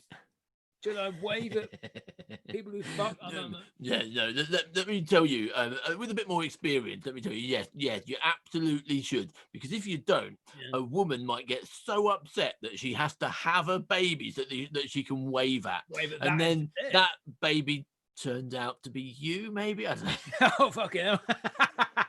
Oh, whatever. I'll It's definitely all a wave. bit I predestination. will definitely wave at fucking people. I don't want them to have a baby just to wave at that instead. That sounds terrible. Anyway, so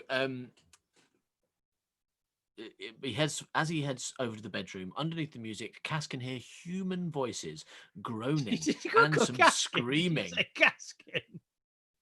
I don't know. I think I said Cass. No, Cass can hear. So fucking hell, it's true. It's all come true. Yeah. Cass can hear Cass music. can hear.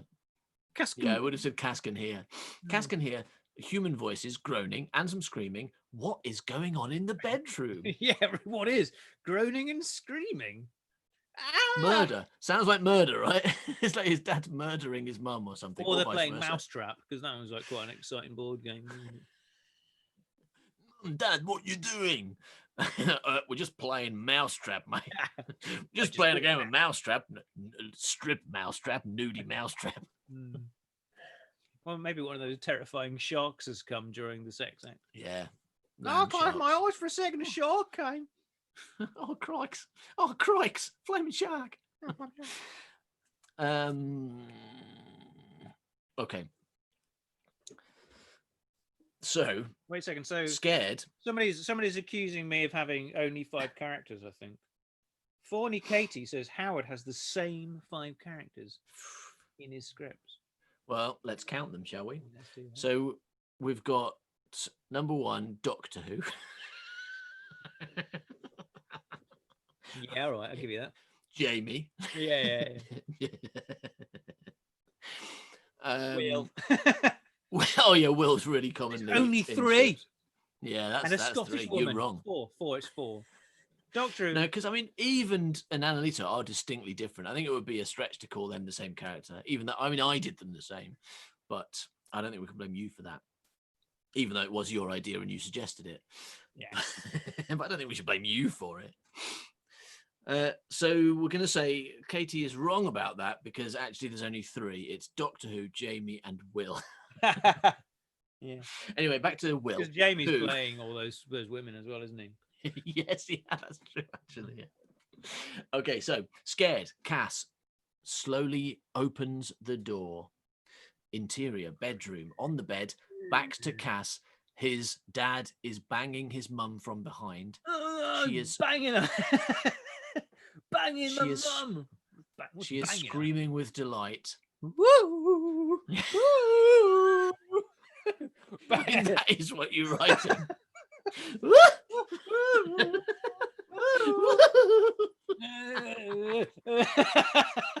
Beaming with delight. That's what people do when they get a nice cake or something, isn't it? It's just like, What? When people get a nice cake, they scream with scream delight. with delight. I mean, it's like a reaction to a nice surprise. That's exactly the type of thing that a diabetic would say, because who doesn't understand what cakes are or how people react to them.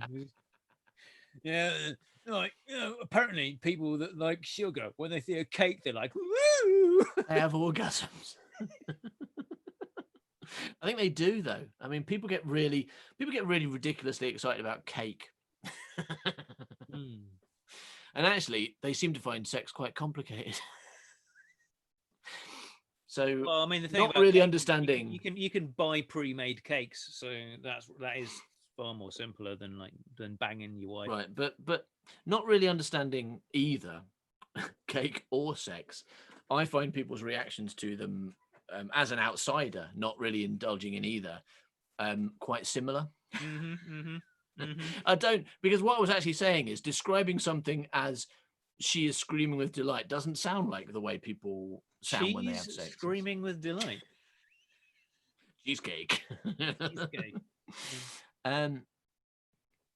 Anyway, let's have a quick look. Ben Shillito says, in defense of Howard, writers always recycle characters and ideas until they finally use them in something good. Yeah. The thing about all these is that they weren't made, right? When you go like... We've got something to look forward to in 2040 when I've rewritten the same thing over and over again about some boy whose penis gets cut off. And he's like, yeah, the penis gone. Is it in the jar? What's my mum fucking right now? It's gonna be so good. You're right. I'm gonna go and write that now. In fact, that can be my next Gret Benchleaf chapter, because apparently I've got to write one of those in order to live stream it. Spoiler. Yeah, don't mention that. We haven't talked about that yet. All right. So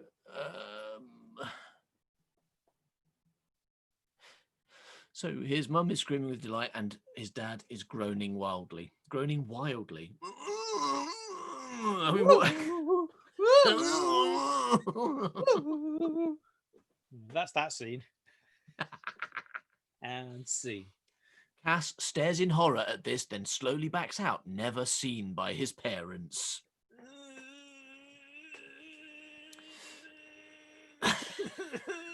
Yeah.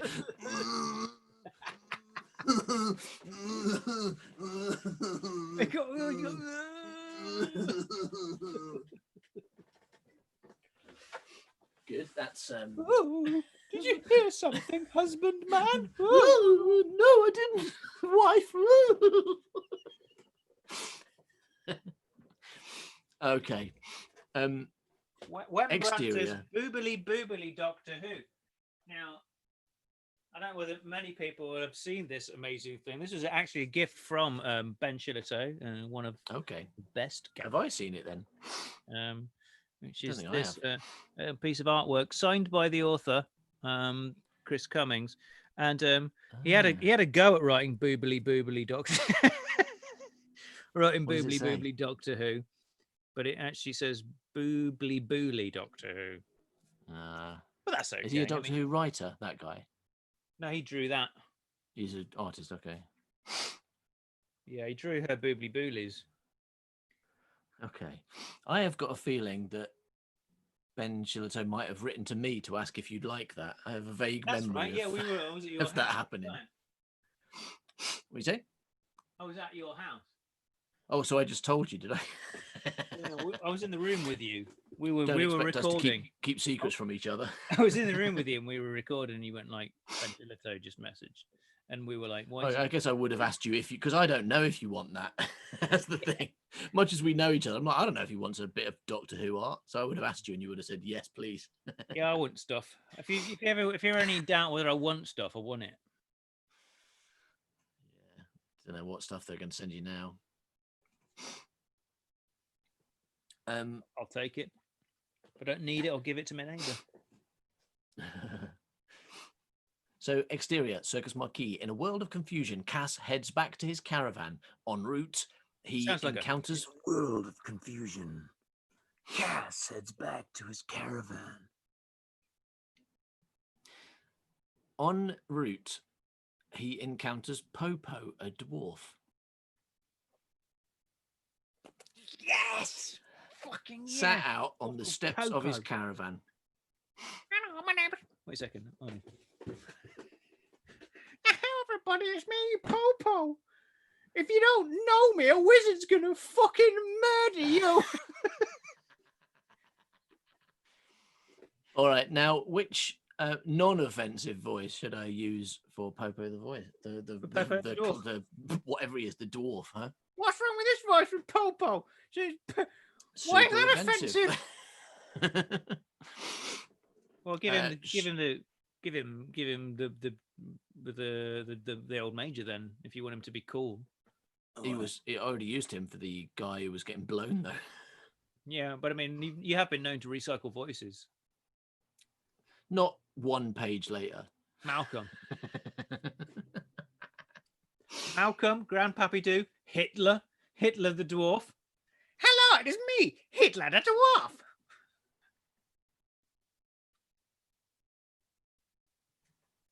Yeah, so hey everybody, my name's Popo, I'm a dwarf. Yeah, that's good, thank you, Rembrandt.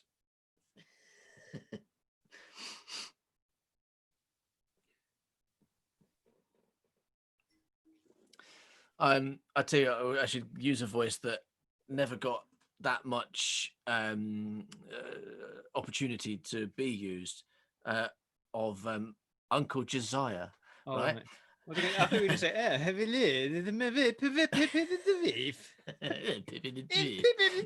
it's tempting. Okay, is it all right? But if we do that, you have to be the translator.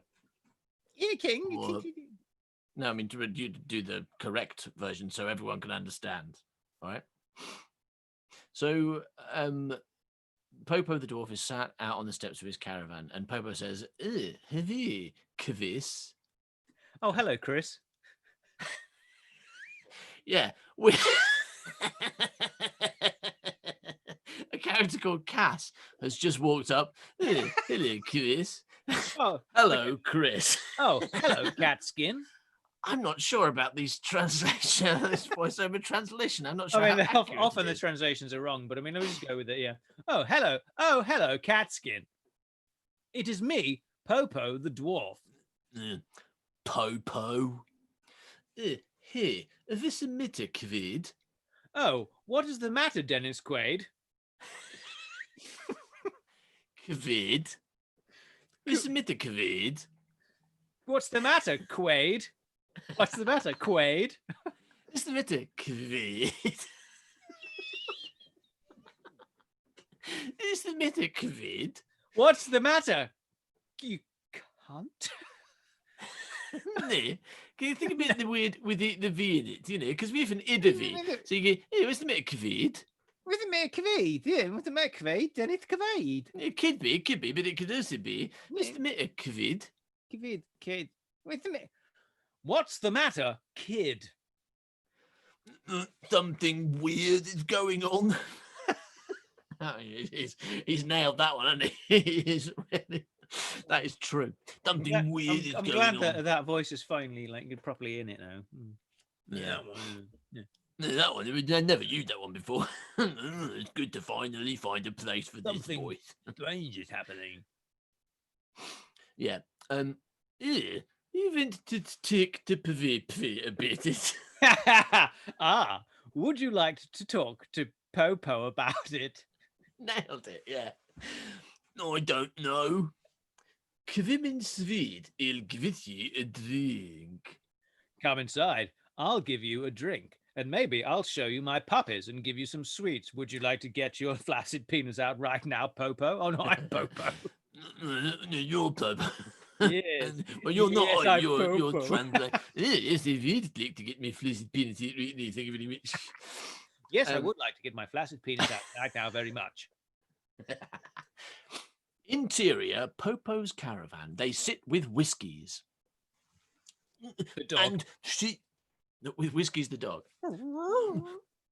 And she had his piss snake in her mouth.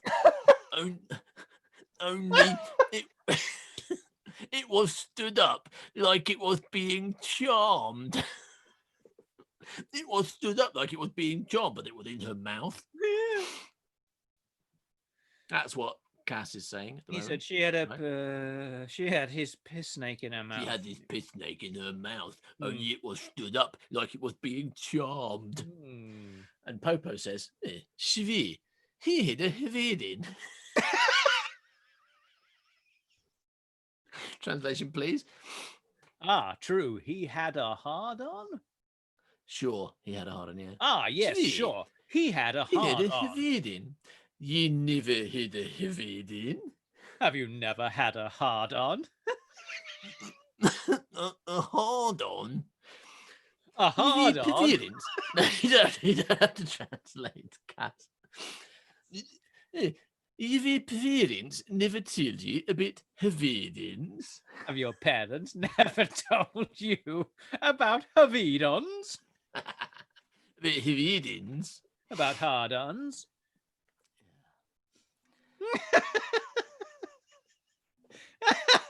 Whose parents told them about hard-ons? If anyone's parent has ever told them about a hard-on, please let us know in the comments. Yeah. We want to know the full story, though. Please, we'll read it out. I'm not doing Unless like it's my unless it's actually dad knocking on the door once and saying, "Don't." I said, "Come in." He says, "Oh, by the way, I've got a hard-on right now, so don't touch it." That kind of thing. That's, I mean, yeah, if that's your story, don't tell us. That's something you need to talk to therapists and the police about. But if you have a situation where at one point when you were a child, your dad or either of your parents or any of your parents said, so it's son, it's time to have the talk. And the talk is about hard-ons. You see, what there is, my child, is that what a bee goes to a flower and gets some pollen out of it, and then a man gets a big old hard-on.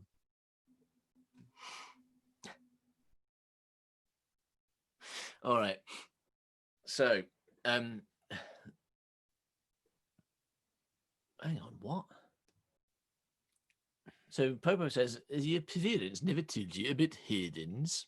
The parents never told you about And hard-ons. Cass says, I went to speak to them. Oh yeah, because he's talking about the weirdos at getting blown at the moment. He hasn't mentioned his parents. Yeah. I went to speak to them, but Daddy's piss snake was hard on too. And he was putting it in Mummy. She was screaming in pain. That's from his POV, obviously. She wasn't. She was having a lovely time. No, I understand. It was purely, not... it was consensual to parents who are Yeah. married and they're having a really lovely time, having some No, sex. the sex is fine. The If sex is people fine. wanna It's the do sex, script that's making me do fine. that face. It's the script that's making me react like that. The sex is fine. He doesn't understand because his parents never told him about hard-ons. Yeah. If they'd told him, he'd know So- that his mum was really enjoying it. Sometimes Daddy gets a big hard-on and puts it up beside me, and I have a lovely time. And I go, woo! Popo says, Navi, No, you've got it in the ring, Chris. you've got it all wrong, Chris. Cass. It's the It's what adults do. That's what adults do. If you're a man, your kick is multi-purpose. If you're a man, you cuck your milky penis. I mean, that's a good line, but the original is at least as good because it's if you're a man, Yeah. your kvick is multi-purpose. If you're a man, your cuck is melty peepus. cuck- If you're a man, If you're a man, your kvick your cock is multi-purpose. is meaty peepus. Is Multi-purpose. Meaty people. Multi-purpose. Is meeting people. Multi-purpose. If you're a man, your cock is Multi-purpose. meeting people. No, it's multi-purpose. It's Okay. melting peepers. Milty peepees. It's melty. You'd a minute. Your quick is milty peepees. If you're a man, your cock is melty peepers. No. No. You're quick, right? You're quick. It's correct to make you quick. But you're quick. It's melty peepers, It's milty peepees.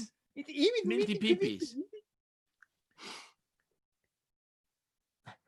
Is made to peepers. Your cock is Caitlin. made to peepers. Caitlin's got it. Oh! Fuck! If you're a man, your cock is multi-purpose. Yeah, because he's talking about piss snake, right? He only knows one purpose for it. But now Popo's going, yeah, it's milty peepees. If you're a man, your quick is milty peepee. Yes, if you're a man, your cock has a melty peepers. In one for pissing and three for vicking. Okay. 1 for cucking and 2 for salads. 1 for pissing and 2 Is for cucking. Fucking. for vicking is 1 for fucking and 2 for pissing. one for pissing and One. three for vicking. 1 for pissing and 3 for pissing. For cucking. For 1 for cucking. What? 1 for fucking. Not cooking. Why do you think one of your penis's purposes is cooking? Why do you keep saying cooking? I keep getting it wrong. 1 for weeing and 2 for sex. 1 for pissing and 2 for fucking. That's it. You've got it. I know what it is. All right. I need to blow my nose. Do, do, do, do, do, do, do. Oh,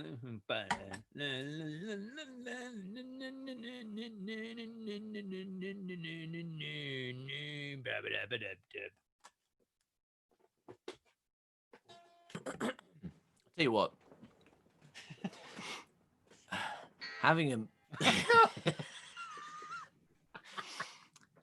Having a mustache is really annoying, and I don't know how you'll put up with it. I don't have to Right. put up with it, do I? Yeah, no, having a mustache, right? My facial hair has got to the point now where I'm going to cut it off because it's annoying. I've only got it out of laziness, but it's got to the point where I have to trim it. If I was going to keep it, I'd have to trim it. That just seems really annoying. Yeah, that's You why. trim your That's why moustache? I never have them for that long because you just cut it turn off. into something you have to deal with, and it's like, Yeah, why? then get rid of it, right? Mm. Yeah, that's my the plan thing as is, well. like- Now it's got to that point where it's not like keeping it would not be lazy. Sure. It's going. The problem you might find though is like when you do get rid of it, you might look at your face and like go like, I really hate my face. Don't worry, I do that all the time anyway. The thing about I haven't been shaving partly because it makes me laugh every time I look in the mirror.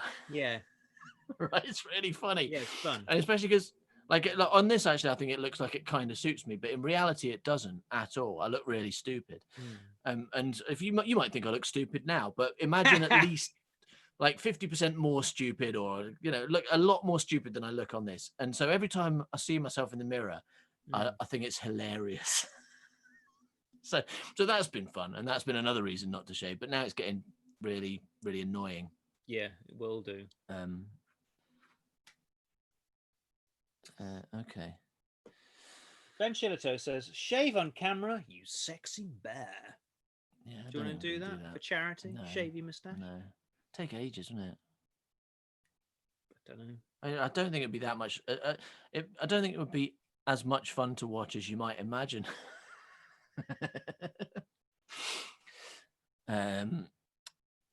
Right. So let's get back to this wonderful scene where Popo, the I've dwarf, had an idea. is explaining sex to Cass, the castrato, right? Yes. And he keeps calling him Cass as well. So his name is Cass. His parents Yeah. didn't give him a name. They're all like, well, we cut his bollocks off. Let's name him after that. Hey, Elizabeth, what do you say we call our son No Bollocks? Oh, no, I don't think we should call him No Bollocks. All right, what about lack of balls? No, I don't think you're going in the right direction there, Dennis. Not Dennis. Henry. Or Henry. what about Cass? What about Cass for Castrato? Oh, I think that's a really nice name. Yeah. Well, if their names Then are it'll be called Chris. If they're called Elizabeth Trato and Dennis Trato, or what's he called? Henry Trato, then they're Henry pretty well Trato against and Cass. Elizabeth Trato, yeah, maybe. It still seems a bit cruel. Well, maybe, you shouldn't I mean, not if they came up with a name first and then went, hold on a second. He's I've called got an idea. Cass This gives Trato. me an idea. Maybe I should remove his bollocks. Yeah, he's not bad at singing, right? So what if we cut his balls off? Yeah. I'm not sure about that. I've already done Can it. we just get him So- some singing lessons, Henry? No, I think we're going to cut his bollocks off. I think we better cut his balls off.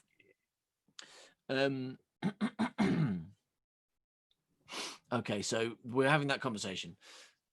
Cass, after basically when Popo says, if you'd have Mavin, you're quick as milty peepers. Win for pissing and tea for ficking, right? He said that. And Cass says, I'm a man.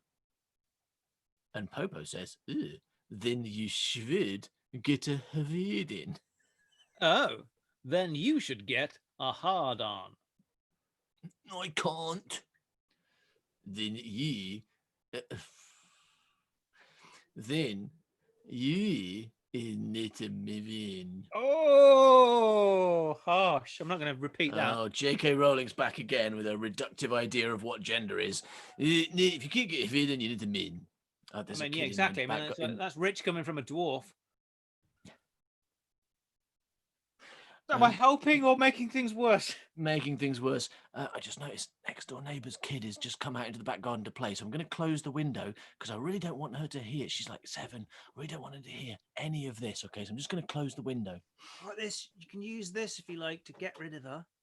Do you need it? First, just shoot her in the face. Just shoot No, her. I don't want to get rid of her. I just don't want her to hear this terrible conversation or just half of it, in fact, because I've got headphones on. So she'll just hear me talking to no one about hard-ons. And I feel like that wouldn't help my relationship with my neighbours, you know? Well, she doesn't know what one is yet. Maybe you can explain it to her. No, not my role. When a bee and a bird love each other very much, your daddy gets a hard on. All right. Anyway, so yeah, Hello. Popo says you're basically then you in vitamin. Translation. Then you are Navita man. I want a hard on. I want a hard on. Can you help me, Popo? Yeah, certainly could. Mavine. Give you Mavine if you like. No, Cass says, no, I want a hard on. Popo says, it's easy. It's easy. How? I mean, like, it's not that easy. No, if you're as old as me and you drink as much as I do, it's really difficult. And you're just generally uninterested in the world. Yeah. Yeah. No, anyway, well, according to for Popo, it's easy. It's easy. How? You just believe in it. It's you just give it a game of Monopoly and it will have a lovely time. You could Well, play play- Cluedo with it or Game of Life. I suppose maybe I should play snakes and ladders with it because it's already got a disadvantage, what with being a snake and everything. Yes, climb that ladder and get your penis out. You'll soon have a hard-on glow. You just believe in it. You just play with it. Lick. Do you Lick. invent to lick? Lick. Lick. Lick it. Lick. Lick your Nee. penis. No, it's worse than it. Look, Lick. it's worse than that. Do you invent to tree with Mavine? Do you... Look, do you want to try with mine?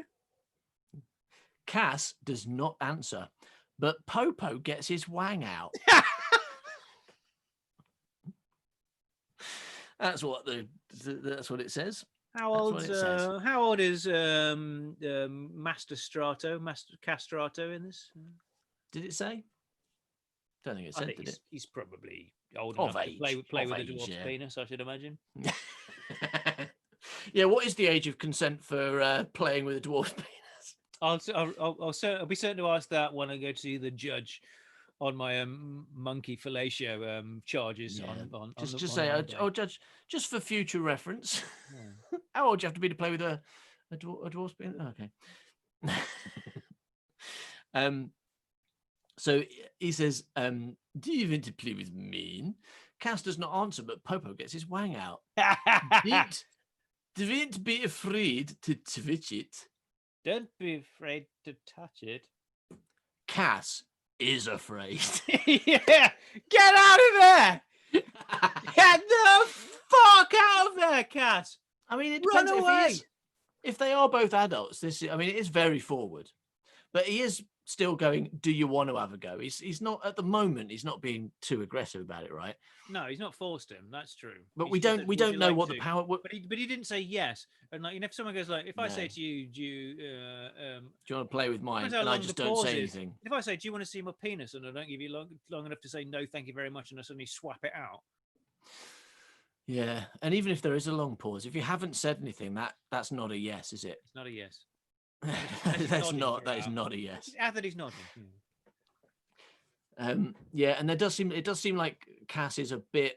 He may be of age, but he doesn't seem mentally that developed. So there's probably a bit of an imbalance of power going on here, and Popo's taking advantage of it. Change the script. No, well, yeah, I'd love to play with your penis. Thank you very much, Mr. Dwarf. Is what he says in the script.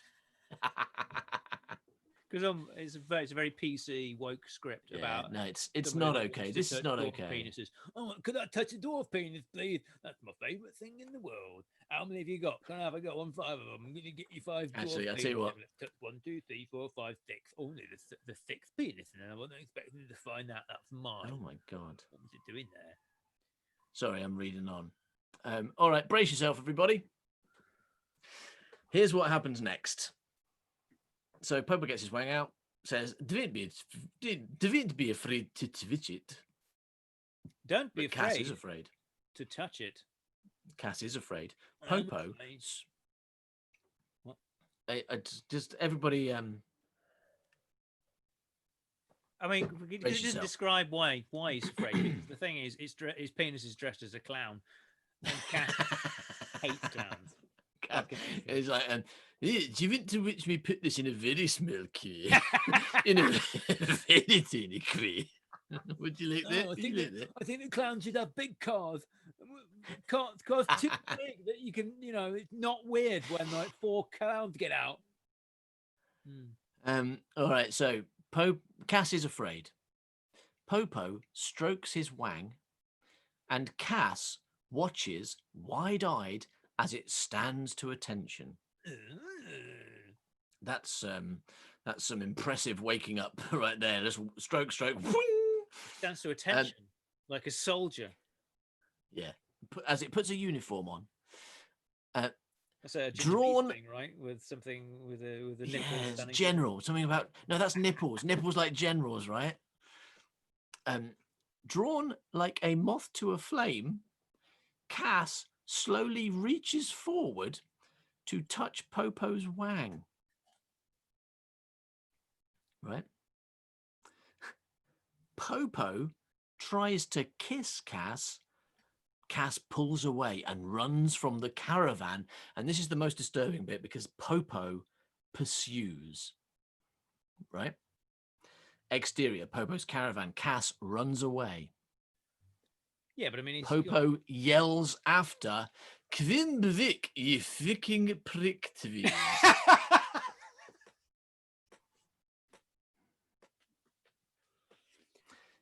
I don't mind. I'm not going to force you to do anything. Have a lovely day. Goodbye. Kvindvik, ye fucking prick tvis. Lovely doing business with you. I'm a nice dwarf. Sorry if I scared you. I misread the situation. That's my bad. Won't happen again. Yes. Kvindvik, ye fucking prick tvis. I thought you were interested. I understand you aren't. Go your way and be happy, and I'll be happy too. Yeah, let's go with that. So how old was Howard when he wrote this? Says Caitlin. Do we know? This is adult Howard. This is not child Howard stuff. This is young adult Howard, right? This, yeah, not super adult, but it was like a. I remember it being a challenge to write something very, very quickly, and just with it was one of those ones where you get a word or whatever. It wasn't an online competition or anything like that. It was just me and someone else who were trying to write scripts. We were like, let's just fucking write something. Here's your prompt. Here's my prompt. Now go away and write something. And obviously, we both went away and wrote the most disgusting, despicable things we could think of. Why is Not that there's anything obviously, disgusting what- and despicable about dwarves, No. unless they're getting their wang out and pursuing I you, get it, saying, "Come yeah. back and touch my penis," Yeah. To as they to all children. are. All dwarves going around You don't need to demanding I say touch that. It's their fine. penises. You don't need to say Even that. It's fine. The ones without them, because they've all got one in a jar, haven't they? Famously, dwarves. Just gonna delete that. Oh no, it's like exterior circus marquee. As Cass runs away sobbing, he runs straight into a chorus girl. She is beautiful and dressed in very little. She says, "Hey Cass, what's wrong?" Oh, Cass, question. How many hard This is not the time. Change your light bulb. Hey Cass, what's wrong? He holds her and sobs. She holds him. Interior, cut to interior, chorus girls caravan. This is a big caravan, and within many chorus girls, all beautiful in their own special way. Seems like a neg, right? That's absolutely a neg, right? I mean, that is classic fucking negging, right? Oh, you're beautiful in your own special way. Anyway, they mill about, getting changed and removing makeup and drinking. Removing drinking. Cass. Removing makeup and removing drinking, yes. Cass says, and he got a hard on. We're still talking about that. And he got a hard on. He's a dirty old man. This character is called Beauty, by the way. Her character name is Beauty. Beauty says, he's a dirty old man. He said, I'm not a man because I can't get a hard on. Of course you can. Not worrying about whether that's a true definition of what is a man. But she's like, oh, of course you can get a hard on. Don't worry. He couldn't give you one. He couldn't give you one because you're straight. Yeah. Everyone, But I think give you one. In fact, I can give you two.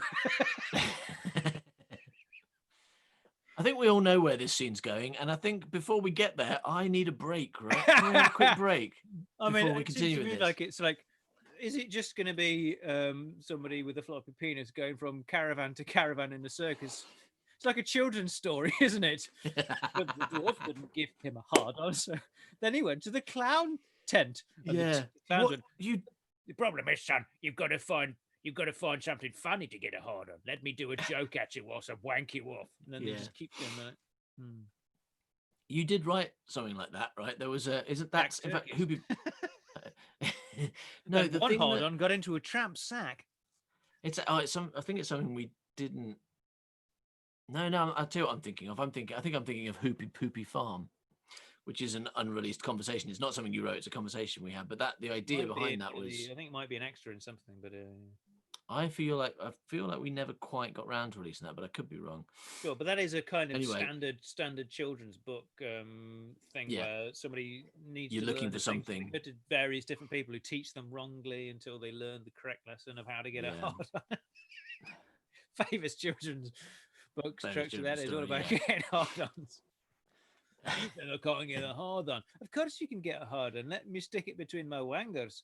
But he couldn't get a hard on. So then he went to the lion trunk. Where to keep lion? The lion cage. The lion trunk, yes. He went to the lion trunk. I won't give you a hard on. Just put your wanker in my mouth. But he didn't get a hard on. The lion ate his penis. So then he went to the penguin bag. And he said to the penguins, can you give me a hard on? And the penguins went, with what? We haven't got a penis. All right, so quick break, couple of minutes, and then we'll be back, shall we?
Some of you might remember this tune from a different song.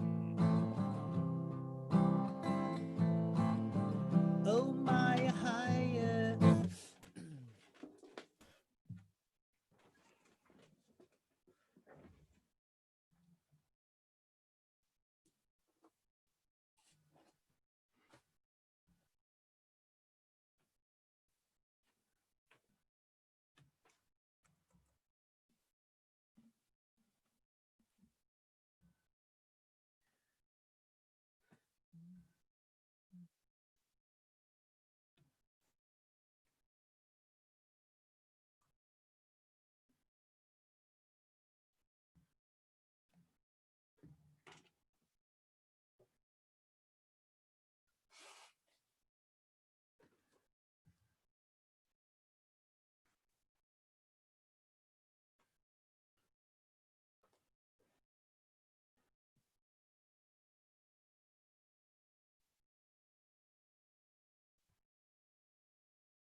Are you there, Howard?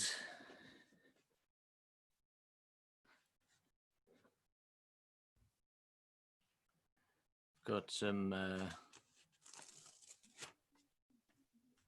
Here's a picture of Mr. Sweet Tooth, who in the theme tune to Worst Writer is changed to Mr. Quackers from a different story. This says, "The Adventures of Mr. Sweet Tooth. Mr. Sweet Tooth was in his magic toilet." Oh, Mr. Sweet Tooth was in his magic loo. Nice. He got his penis out and Popo touched it till it went blue. And I touched my winky, it's all pinky. And is a quick, short, let's call it a palate cleanser of before Howard was old enough to be super disturbing, back when he was 7. So this is called Peanut Planet. One summer day, baby Warnut was in the garden. It says Warnut, like the Warnut. All right. Yeah. Baby Warnut was in the garden. Bad Nut may look nice, but he is not. I mean, The planet. A name like Bad Nut, I'm suspecting he's not. But Yeah. Good The Nut planet may look looks. like what? The planet looks like a big peanut. Lots of peanuts live there. The peanuts sound like cats. They smell very nice. They are 4.5 centimeters high. They feel bumpy. They are brown and red. I would not like to live there because I might trip over a nut. Say that. Yeah. Listen, you Amazing. may mock that bit, but that sounds like most of TV now. And if I'd only concentrated on writing nonsensical bullshit like that, then maybe I'd be a big famous TV right now instead of being here doing a live stream to 16 people. 16 people. 18 I've got. They're all two. You got 18. Oh yeah, 2 people just probably is. What are you drinking there, Howard? Sauv Blanc. What are you drinking? Water. Lovely like water. water. No, it is actually water, huh? Yeah, well, I mean, this is water as well, isn't it? Of sorts. It's just water that Jesus has been at. Jesus, leave my water alone. All right, you ready to get back to this horrifying script? If people would like to. I mean, I don't want to, like, force people to. I mean, we did have like 1,000 people watching before, but it's gone down to I don't know whether it was at the point where Popo was like going like touch my penis or Yeah. maybe they're all going to come back now that there's a woman called Beauty saying I'll touch your penis to a child instead of a dwarf. Anyway, so she said he couldn't give you a hard on because you're straight.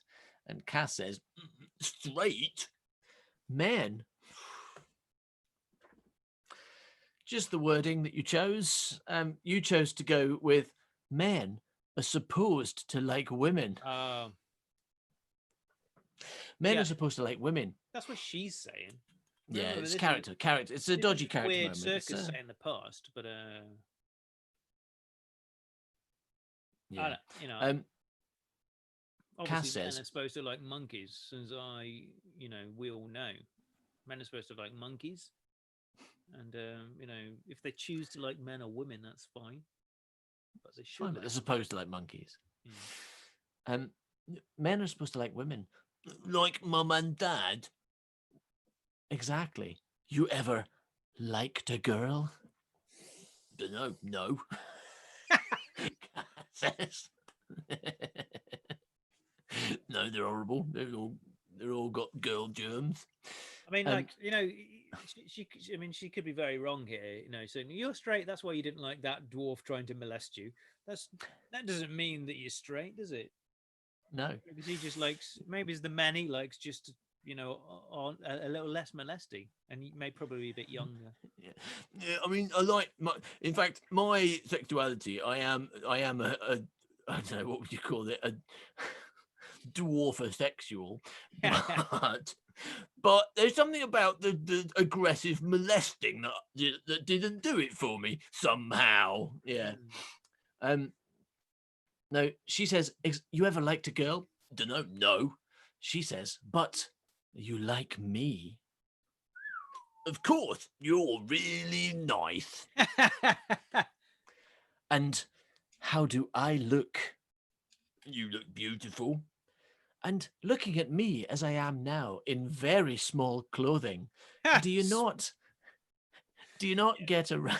I've been meaning to speak to you about that, actually. Would you like me to buy some bigger clothing that fits you? I got it from Steve the Clown's car. Seems like you're wearing Popo's clothes.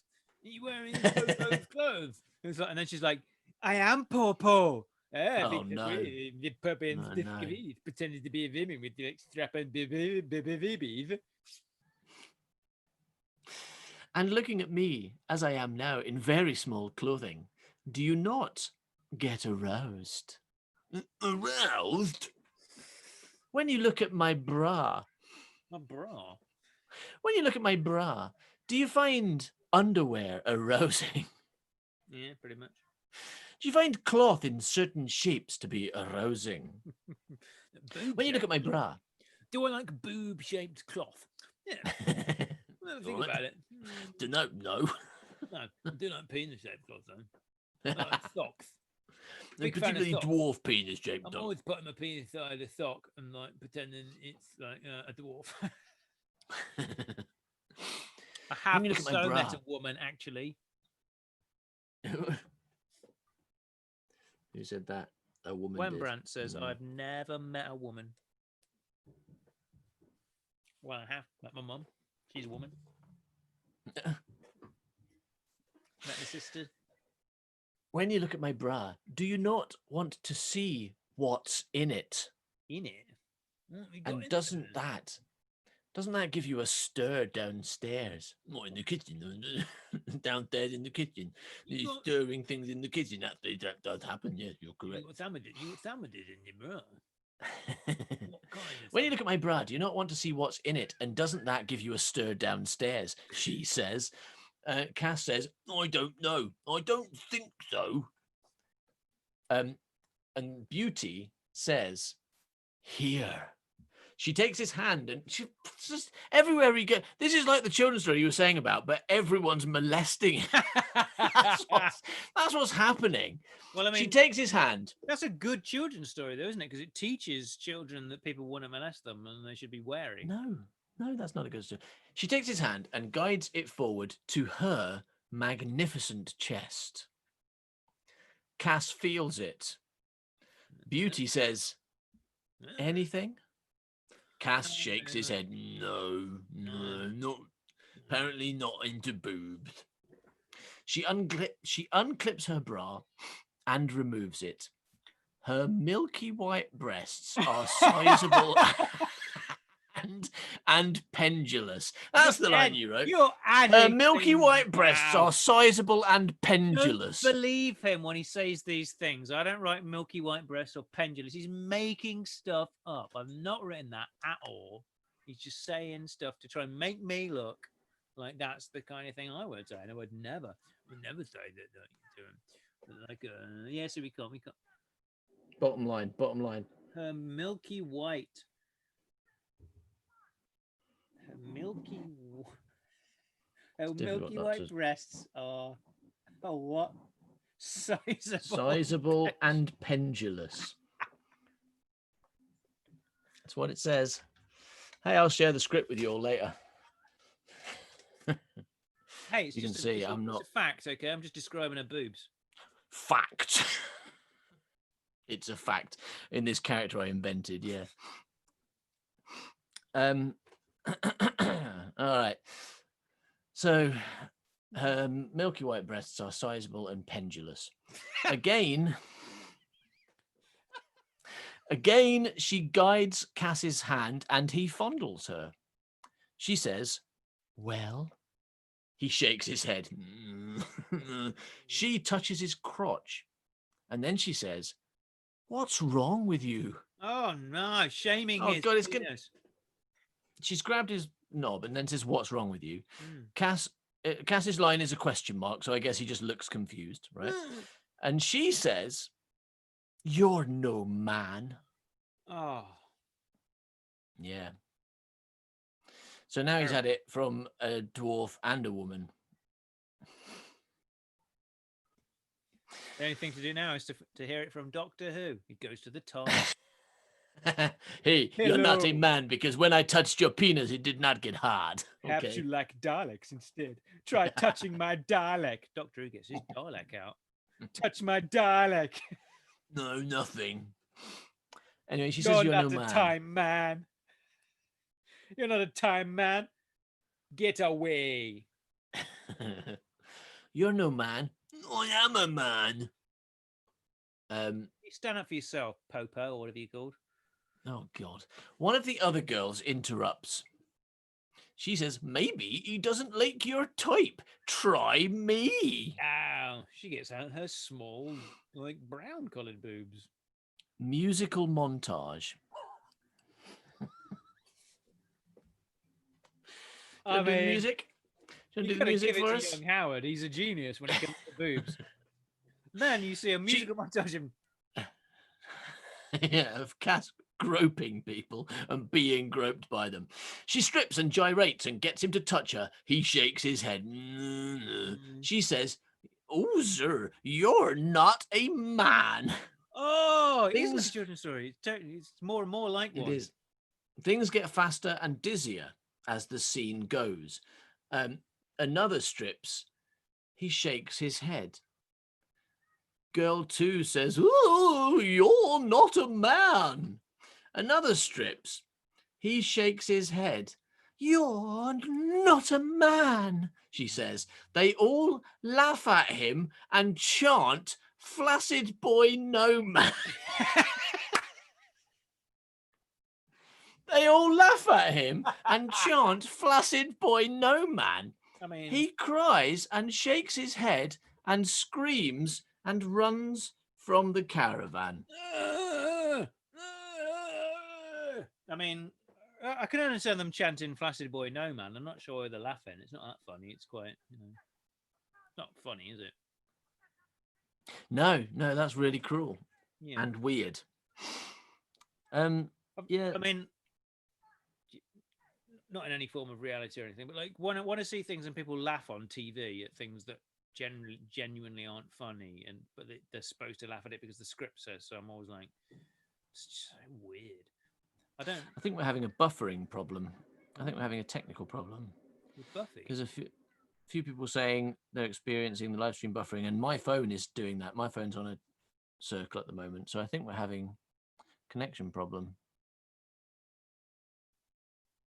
How's yours?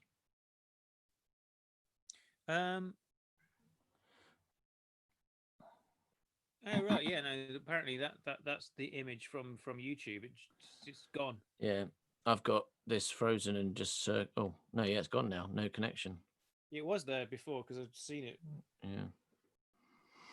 Yeah. We maybe better stop and restart with a new one. Sure. Because that seems to be happening to it was happening to other people. They were talking about it. Yeah. Also, we could just use it as an excuse to stop and not carry on. You do. I mean, it's getting on for 3 hours, but we could do a little bit more, couldn't we? A little bit more. I mean, what page are we on? We're on page 8 of 10. We've almost finished this story. Oh yeah. All right, I'm going to stop. Long time ago, I can still remember how the music used to make my penis get hard and dwarfs touch it.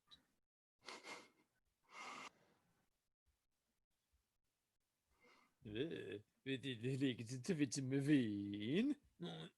thinking any. No, thank you very much. Oh, it seems to be this. It seems to have just reconnected the same stream.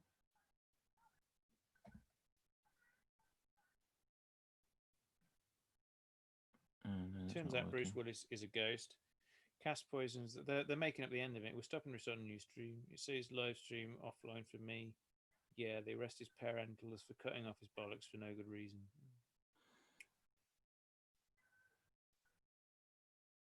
It's not ended that one properly. That's the problem. So I guess. Wait a second. What?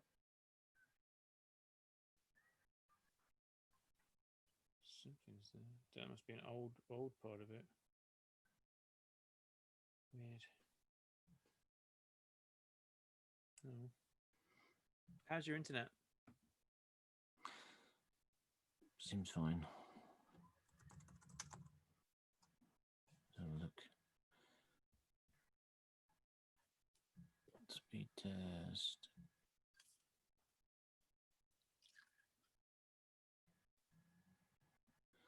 Yeah, it's fine. Goes there. Music. Howard, he's a genius when it comes to boobs. Yeah, I think it's just good. I think it's back because I just watched myself pour some wine, like really, like suspiciously, like I was hoping no one would notice. Cool. Are we back? Are we back? Are we back? Dad daughter doctor says back. All right. If we're back, someone say you're not a man. Please. Someone type "you're not a man" to show that we are properly back.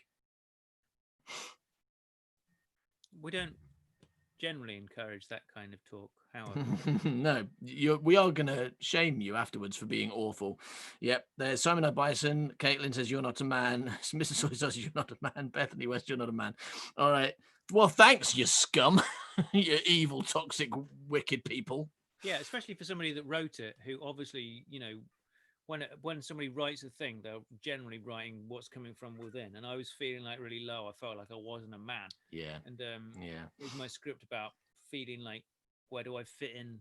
You know, I'm not a man. And now you're just yelling that at me. That's seems really hard and unpleasant. They're the worst. I don't know why you They would do are that. the Not like it's absolute not like worst. somebody told you to say that. Yeah, just did it you're of the your own true accord. victim. You're the victim here, Howard. I am a fucking victim. A victim of brilliance. That's right. The brilliant thieves came in and stole my brilliance. Just saying stuff. It's really good. You're missing all of it. All right, so it seems like we're back, right? So let's do this. So they all basically they all laugh at him and chant "Flaccid boy, no man." Right, remember that? He cries and shakes his head and screams and runs from the caravan. Cut to interior Can you do that ringmaster's for us? caravan. Can you not do that for us? Because I mean, that's what we're all here for. Is you? Oh, sorry. crying and All right, so screaming and running away. No, they called me flaccid boy, no man. Lots of women in small clothes said my name is flaccid boy, no man, and so on. Interior ringmaster's caravan. Parents are there in the bedroom enjoying a cigarette. Cass bursts in. That's good advertising. I Mum. want a cigarette now. Can I have a cigarette? Mum says, "Cass, no, you can't." No, Mum, why can't I get a hard on? Dad says, why aren't I a man?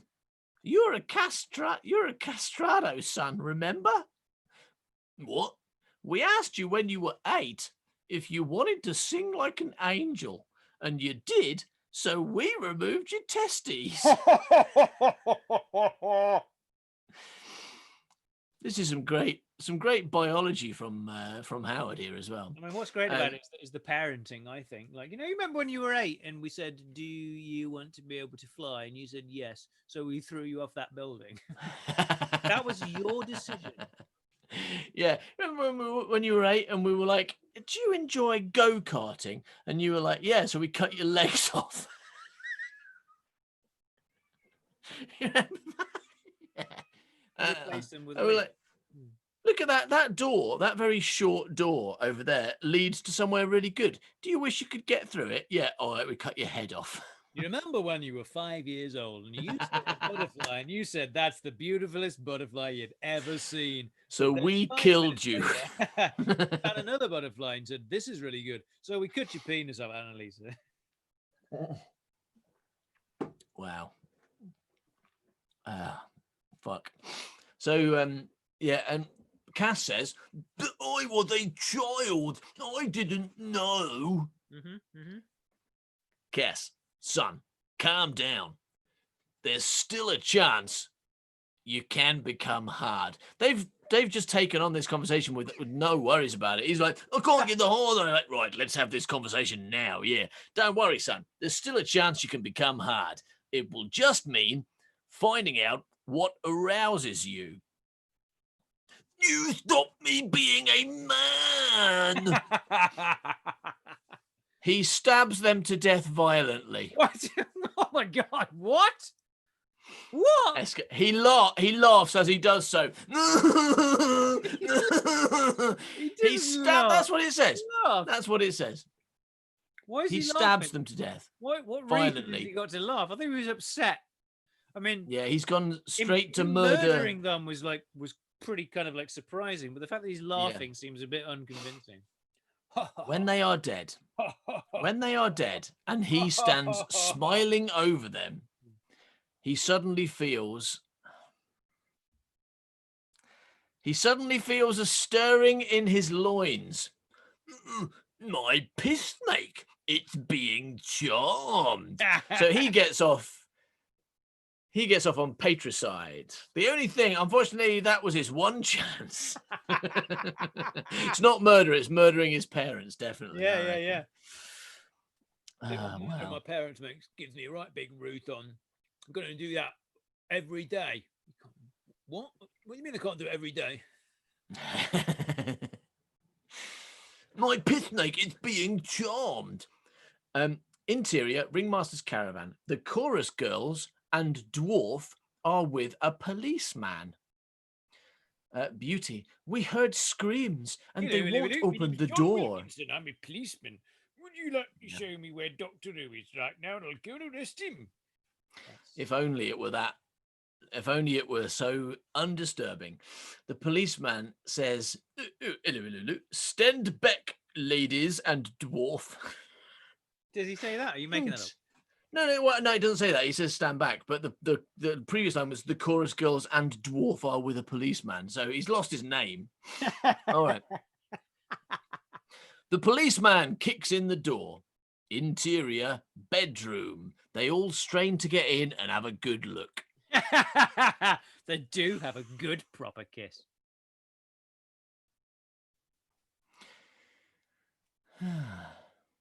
This is the last two lines, by the way. These are the last two lines. And if anyone wants to stop listening for the next 20 seconds or so, that might be wise. The last two lines are, anyway, the policeman kicks the door down. Cass is on the bed fucking his dead mum. He looks up at them all and smiles. I'm a man! I'm a man! The end. Yes, what a perfect ending to this wonderful child's allegory. And the way to truly, like, you know, prove that you are a thing that people say you aren't is through some like murdering and fucking your dead mum, necrophiliac.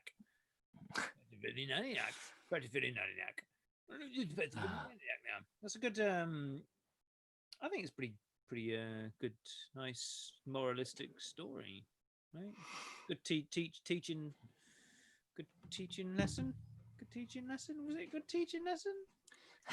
Depends on what we were teaching. Yes, because I've learned from Peepo or Popo the dwarf that, like, Peepo. if you say nothing, that means yes, I'm correct, and I am a good teaching lesson screenwriter. Thank you.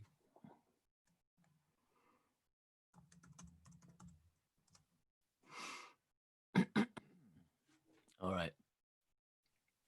Wow. So how does everyone feel about that? Any comments? I don't know how to add one. Chat publicly as Man by Cow. That was well, good, and not disturbing. There we go. Well, Man by Cow say that was well good and not disturbing. So there we go. That's the final word, I think, on that, because I don't know, because Man by Cow made another comment beneath that saying, I am a liar. Oh no. Wow. Shall we what do you want to do? I mean, we're going to end quite soon, right? Because it's been 3 hours, but we shouldn't end on that note. Oh, look, they also said they've just made another comment.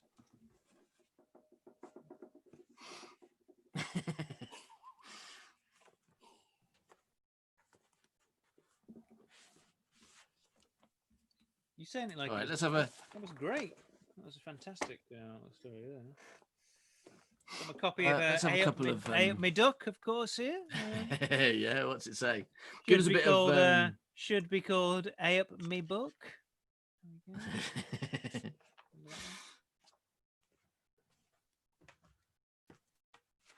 But if you guys would like to learn how to speak Coville, get yourself a copy of A Up Me Book, and it'll tell you how. I say Phoebe's smiling again. It looks like it's Tonin Tureen. Have a coot top calder. It's all in the down. There we go. And classic Coville phrases like that. So here's some comments for you. Caitlin says, I don't think I'll ever be surprised at any other Howard Long subject matter ever again. Does she mean Mr. that Saucy based on, Sausage, does she mean that based on this though, or because like she just doesn't already? because why would you be? It's all horrific. Yeah. Mr. Saucy Sausage, I want to wash my ears and eyes with sanitizer. Katie Smith, I want to wash my soul. With sanitizer? All right, let's go to Kid Howard for the to wash our souls. And this So this one's appears to called be Popo the Fuck Dwarf by young Howard. Once upon a time, there was a fuck dwarf called Popo. He said, the fucking dwarf because I'm in for it if you're into it. I get my penis out with you. Never tweet it. You want to tweet it? And they get multi pv. The multi pv. Yeah, I've got a good one for you. Piece Pavinis, he said. So this is English 3C, which should make you about 12 or 13, I think, right? End of Castle Rock, 12, 13. All right, not a spell that's going to make me 12 or 13. Yeah. When I read this, you're going to become 12 or 13. Watch me shrink. This is amazing because Yeah. your teacher seems to have asked you to write a list of desirable qualities for you, like what you think are desirable qualities in a partner. Okay. Is it milky pendulous breasts? Is that No, it's One of be a dwarf. Be a sexually aggressive dwarf. sexually aggressive? Is what No, it what are we is. one or the other? Sexually aggressive Yeah. dwarf or ample pendulous breast? Yeah. All right. So do you want to hear your list of desirable qualities in what appears for you to be a woman or a girl? I suppose you're only 13. A partner. A partner, yeah. But I'm assuming that's what the teacher would have said, and you have chosen because it is very much Well, like about girls. that boy that fucked his mum. I am straight. And that is a definition of straight now. Someone who fucks their dead mum. I always fuck my dead mum. So like, you know, my desirable qualities in a partner would be my mum dead on a bed, me fucking her. Is that what is that No, what no, I've and I written? think now you've said that, we can all be less disturbed by what you actually wrote as a 13-year-old, because we can imagine what it would be like if now Howard wrote it instead, and just be relieved. All right, so this is desirable qualities by Howard. Number 1, extremely good looking and a great body. How old? 7? No, 13. 13. A 13-year-old going like, Yeah. well, she's got to be extremely good looking and have a great body. The weird part is a teacher has told you to do this, and presumably told the whole class to do this, and then they're like, yeah, that's a good idea. This is what it was like in the 90s. Well, I mean, it doesn't, Bad. I don't really like explain what I consider to be a great body. I mean, it's meaningless. No, but you do explain why. All right, that's not the end of number 1. Oh, Number 1 says, extremely good looking and a great body. I wouldn't want to go out with an ugly girl, would I? That's what you wrote. I mean, and that's true to this day. But it doesn't doesn't explain Hey. anything. That's nothing to But do with you the also body. wouldn't want to go out with a good looking girl either, because you just like, you don't want to go out with anyone. So yeah, it is true, but it's you know, it's not the whole story, is it? Sure, I mean, like, oh, yeah, what you're saying is true, but it's not relevant to what I was saying as a 12-year-old or 13-year-old. The body is like, you've got to have a great body. That like, to me, a great body is like one that can, like, you know, like has armor and can like fight Daleks. It's like, what do I mean? It's not like Well, I think you make it very clear when you say I wouldn't want to go out with an ugly girl, would I? Yeah, if you hadn't said that part, we might have been able to get away with it. But no, you made it very clear. Okay.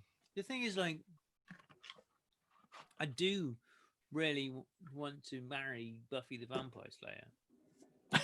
So yes, my ideal woman is Buffy the Vampire Slayer.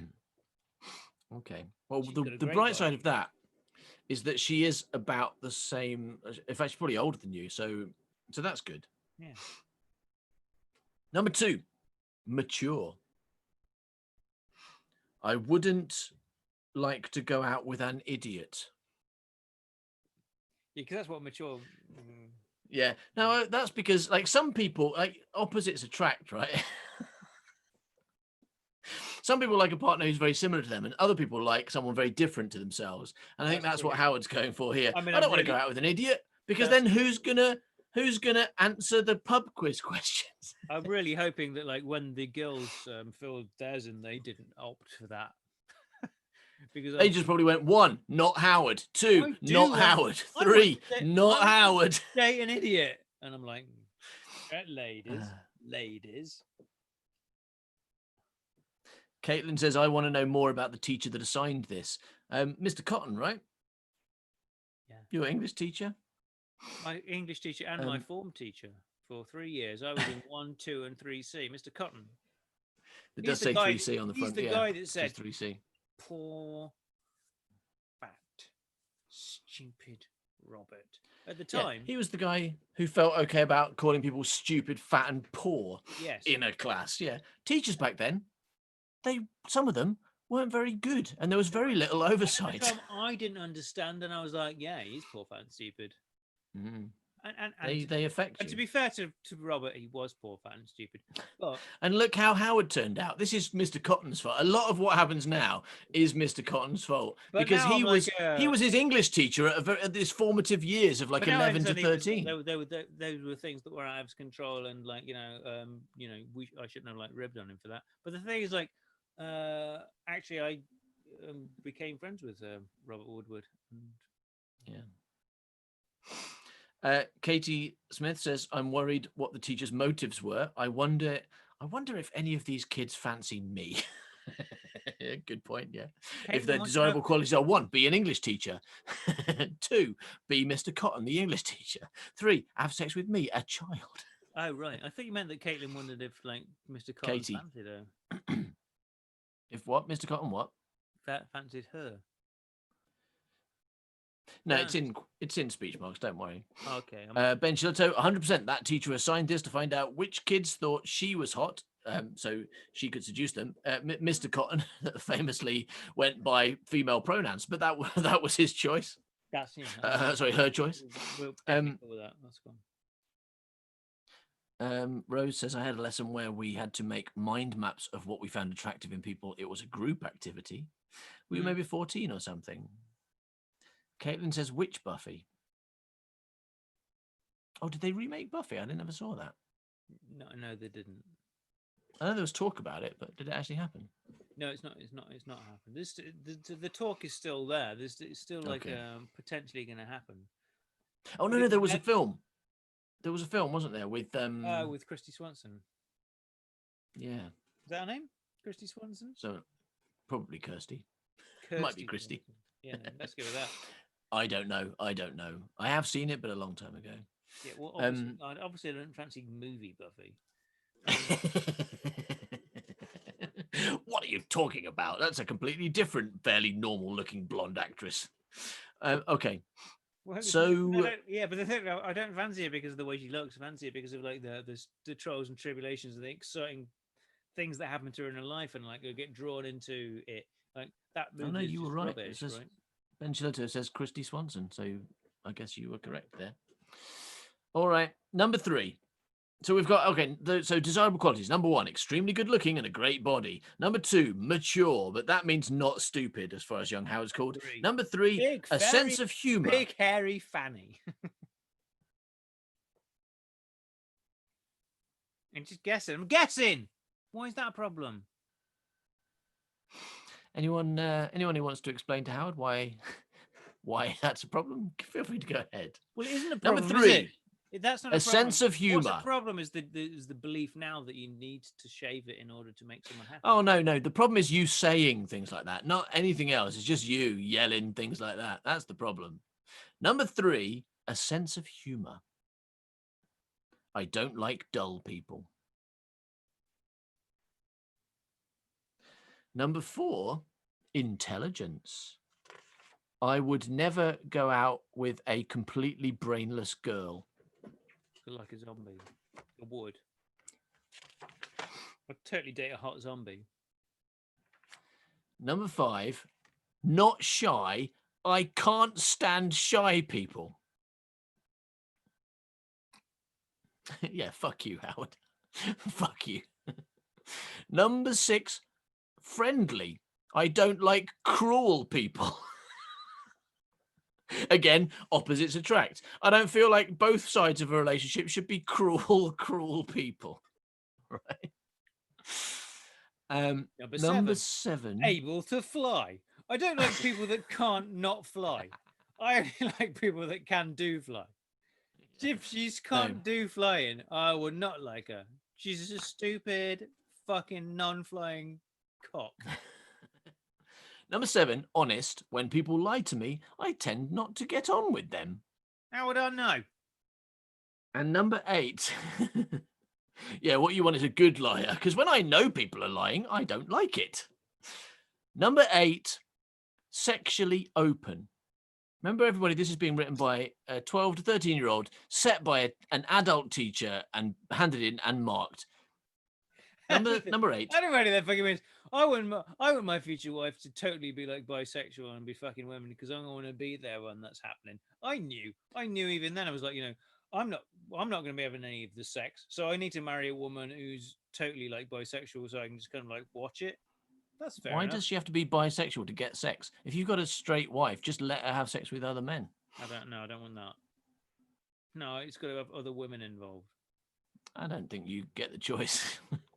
Anyway, number 8, sexually open. I wouldn't like to go out with one of those prude thingies. That's what it says. I wouldn't like to go out with one of those prude thingies. Do you think that's one of those prude thingies from the Fantastic Four or the Adam? Do you think that that's John Carpenter's The Prude Thingies? I think you're disallowing any of them. You're just like, I don't want to go out with any of those prude thingies. And your teacher marked this and ticked them all as if they were correct. Well, they all got a little tick. Yep. That's yes, correct. Rufus, look, if he ticked them as correct, they were correct. I don't know what you want merit, me to do about probably. I don't know what you want me to do about that. I was set an assignment. Someone said, what kind of rack do you want your future wife to have? And I was like, well, it should be 48 inches, slightly bouncy. It should flop around in zero gravity. It should be like a kind of like green color. And they was like, yeah, well, fair enough. I did ask a stupid question. You answered, have a fucking merit mark. It's like, what? How is it? How is any of this my fault? I'll tell you what's terrifying. Oh no, it's terrifying mostly is Mr. Cotton's fault. Yeah, okay. Absolutely. But like the fact that it's weird because the thing is, if you do ask a 13-year-old stuff about sexy stuff, they will like say that shit because we're getting like trained it from early doors anyway, and we'll just say things. So we should all live in Holland or Norway or I don't know, wherever they're more not British, because the British idea of that's everywhere. sex education is just weird. Anyway.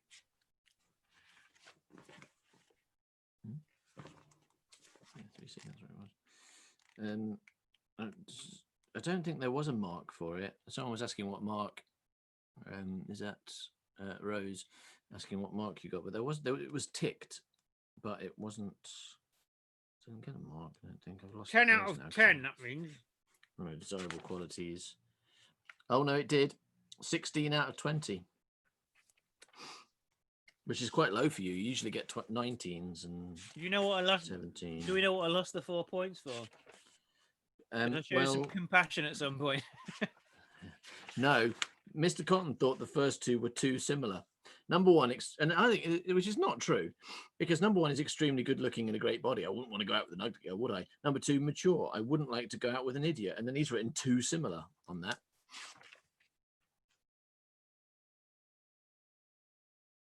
They're very different things. Like someone's yeah, they do seem maturity because and someone's rack. Right? I would say like number two, I wouldn't want to go out with an idiot. Number for intelligence, I would never go out with a completely brainless girl. Or maybe he means that's too similar to that. He just hasn't made that clear. But he's written on the first one. I don't know. He's ticked the fourth one. He was an idiot. What he's upset. The reason you've lost 4 points is because he's realised he's not your perfect type because he's too stupid for you. He's there hoping that, I hope Howard wants to have sex with me. And then he's like, I don't want a completely brainless girl. And he's like, oh, that's me. Shit. Yeah, Mr. I'm Cotton never wrote gonna lay Howard. Mr. Cotton wrote his own Hobbit, right? I mean, not the You Hobbit. couldn't. You're not allowed to do that. It's already been written by Tolkien. Not that, but I mean, like he was like Alf Crime. He wrote like fantasy fiction. Oh, was it what fan fiction? Fan fantasy fiction or just fantasy fiction? Not fan fiction. He wrote his own kind of like saga or something. I mean, we never read it, but we were aware that like he wanted to be an author and he'd written this fucking like he's like fantasy opus and wanted to be Lord of the Rings Tolkien shit. Okay. I bet. I mean, and like the thing is, like at that time, and maybe I'm incorrect here simply because nobody wants to do anything with anything I've ever written. But I feel at the time they would publish anything. Back then, But not him. yeah, but he managed not to get his published. Not an English teacher from Coville.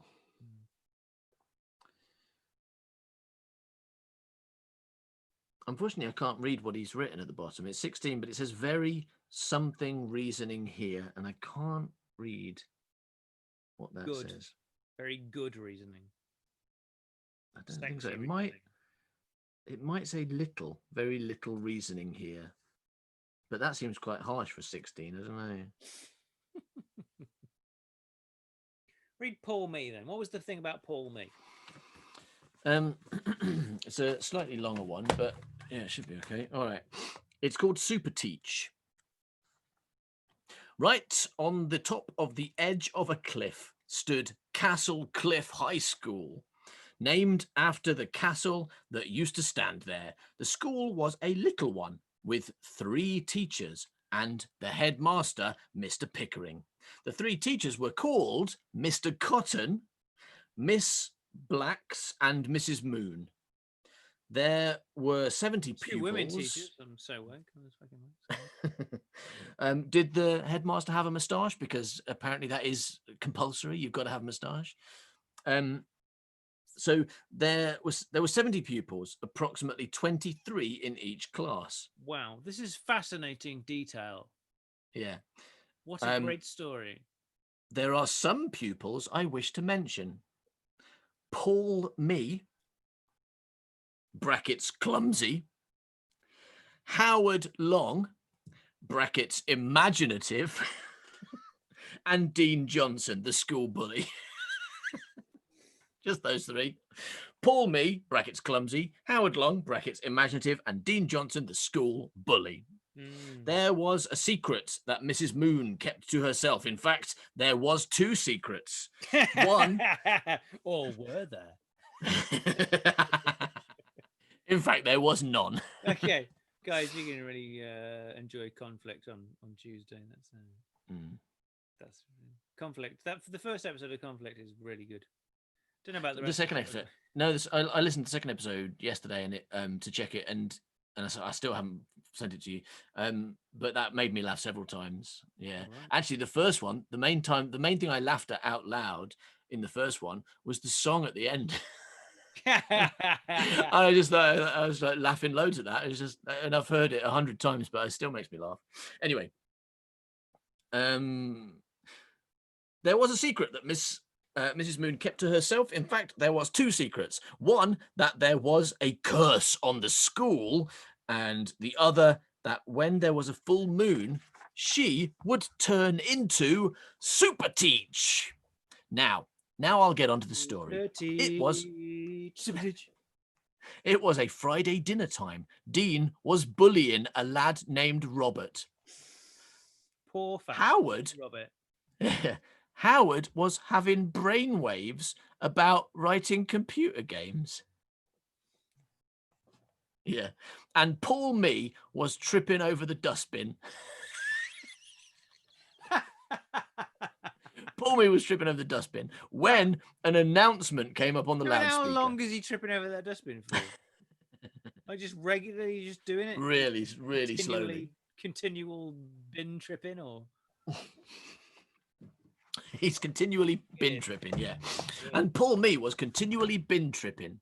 When an announcement came over the loudspeaker, it said, there will be a bat watching session. There will be a bat watching session tonight. You just said there will be a bat watching No, you didn't say that. But you said there'll be a bat watching sex session is what you just said. because I That will mispronounced be it. It a wasn't bat watching sex session. when we'll be watching bats and having sex with a dwarf.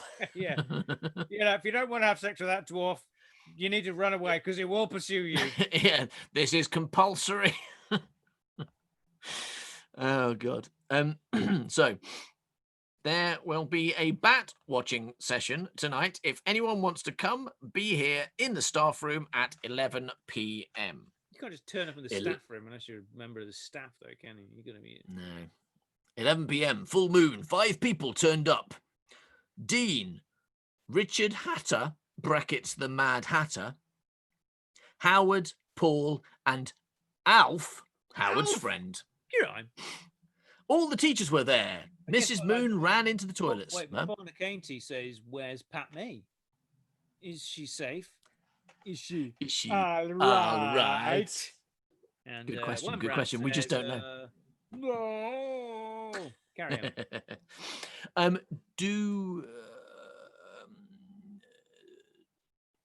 Do on. we know Turning to where Michael Pat McIntyre. May There. is? Do we take our kids to the pool? Take the kid to the peel. Do we know where Pat May is? Do we know anything Yeah. about Pat May at the moment? Just here and sometimes here. No, She's no in updates on Pat May. She's in Markfield. She lives in Okay. Markfield with Tommy. Which is in Leicestershire, right? But Paul Me and Marry Me are very grown up by now. I don't know where they are. You can maybe you can find them on Facebook if you can find them and you can reach them. Maybe you can hire the A team, or you can. If you can locate- find them, maybe locate you Marry can Me. friend them on Facebook. You could All right. them. So those people, all the teachers were there. Mrs. Moon ran into the toilets because she was changing into Super Teach.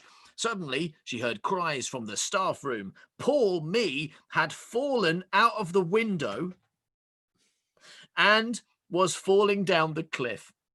Mrs. Moon had to do something quickly. She flew out of the toilet window and zoomed after Paul Me. What do you say? She had to do something. The end. Paul Me was about to hit the ground when Super Teach, Mrs. Moon, grabbed him by the legs. She grabbed him by the legs and flew up to the staff room and put Paul Me in. They said, what? I've definitely heard this before. You've definitely read. Yeah, we've done this before in a live stream, I think. But I don't know. I feel like we did it, but we weren't so aware of Paul Me for some reason. Maybe it was before we grabbed him. Yeah. Maybe before we grabbed him. Yeah. Paul Me. Anyway, so they said, the kids and teachers, that a giant bat had pulled Paul out of the window. No, he Then fell out Super the window. Teach. He fell out the window. It said. Paul Me Yeah, had but fallen out the window. they said that a bat did it. A bat did it. How did he fall out? A bat. Who did they ask? Bruce Wayne, classmate Bruce Wayne. A bat did it. Bat, Bruce Wayne, did you kill this man? No, a bat did it. No, honestly, he fell out the bat window and nothing to do with bat me. No, his bat dead. Because a bat murdered him. I mean, he died. He fell. It was a bat accident. I didn't bat murder him. I did bat murder him. Super Teach saw the bat and flew after it. She caught hold of the bat and disintegrated it. Suddenly, a white and evil-looking mist left the school and blew away. Didn't mention that before. Suddenly, a white and evil-looking mist left. Hey, but at least my evil-looking mist is white, and because I understand where the true evil is, and it's in the white mist. And Dean became nice. That's the school bully. Oh wow. Super Teach flew through the toilet window and turned back into Mrs. Moon and walked into the staff room. Everyone told her what she had missed and about the flying woman, and she smiled to herself, and everyone walked home into the sunset. Well, then one died, presumably. I mean, don't walk into the sunset; you're gonna get melt. When Super Teach turned up and everyone was like, "Oh, guess what happened?" She should have been like, "Yeah, I fucking know, I did it. I'm Super Teach." I mean, why are you telling me everything I already know? Go walk into the sunset. Go on, go burn up. Yeah, no, my mum and Pat me don't talk anymore, so no, that's not going to happen. Is that because your mum told Pat me something she'd done was a pile of shit? No, it was the other way around. Pat me was Oh. like, she got pissy about something. Bummer. Well, do you fancy doing one more Choose Your Own Adventure before we finish? Oh. Sure. Do you know what Choose Your Own Adventure you'd like to play, or do you want to ask the audience? Let's ask the audience. So we've got John and Don in the Magic Don in the Magic Men's. Or we've got the Time Pig. Time Pig! Want to go by the Belgian Benigni. We go. Postman Paul. That's just opening garages, though, right? Don't forget that Postman Paul is just opening garages. No, you have to deliver letters too. Look, there's a map. Paperboy. Oh, you have to, which is the same, but with. You have to deliver papers instead. Look what I just found. Oh, is that you with Alf and Norman? Yeah. Is that you in the middle? Yeah. Doesn't look like you on this. Yeah, I've got really short hair in the middle. Oh, yeah. And Alf and Norman are the same person in that picture. Grime. Absolutely ridiculous. Grime. And Moneymaker. Oh, God. Moneymaker's what gambling do you want to bet on, right? So we'll give you 10 seconds or so to do some votes. We've got one for Time Pig already. Someone says crime. It's helpful. Well, it is correct, though. That person does win. It's Rose. So we got one vote for Time Pig, and then we got one vote for There Was a Lake and stuff as well. One vote for crime. One vote for Moneymaker. One vote for Is Alf the Girl or Norman? There were no women in that paragraph. Mr. Saucy Sausage. Hello. He says Time Pig.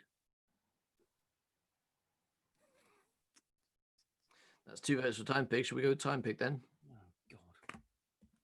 We'll have to do the bits we'll have to do the bits we cut out of the thing about going to Japan and stuff. You mean the racist bits? Yes. Let's do the racist Japan section. Were they? I don't think they were. I think we cut it out because it was boring, not because Japan or Coville. Or Coville. Very racist Coville. Okay. Time Pig! Fly through time in a magic pyramid. Time Pig. Time Pig! Walking and fucking jeez. Piggy with a time machine. Wow. A Mr. Dimp got a banshee. Want you to find a guy. It took a fucking Time Pig. Why don't you go on a magic pyramid? Time Pig.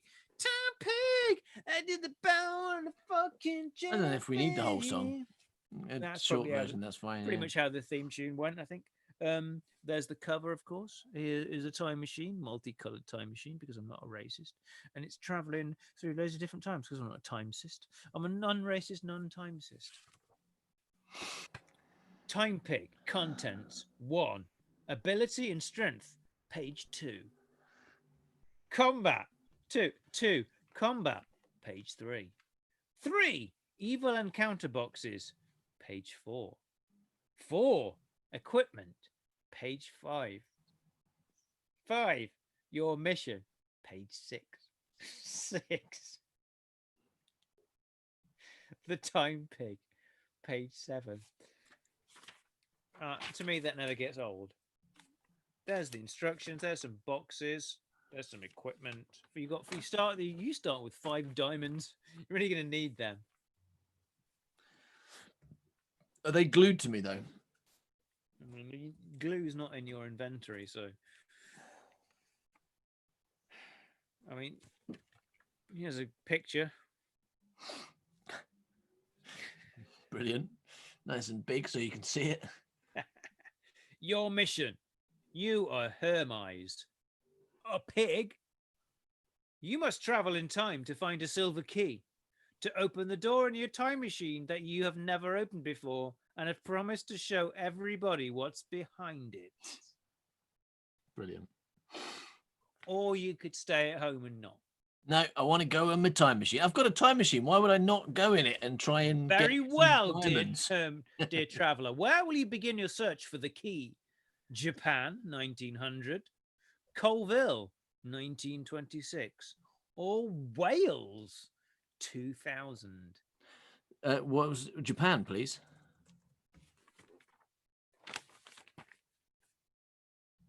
You get in your time machine and set it to go to Japan 1900. I mean, why do you have those 3 specific choices at the front end?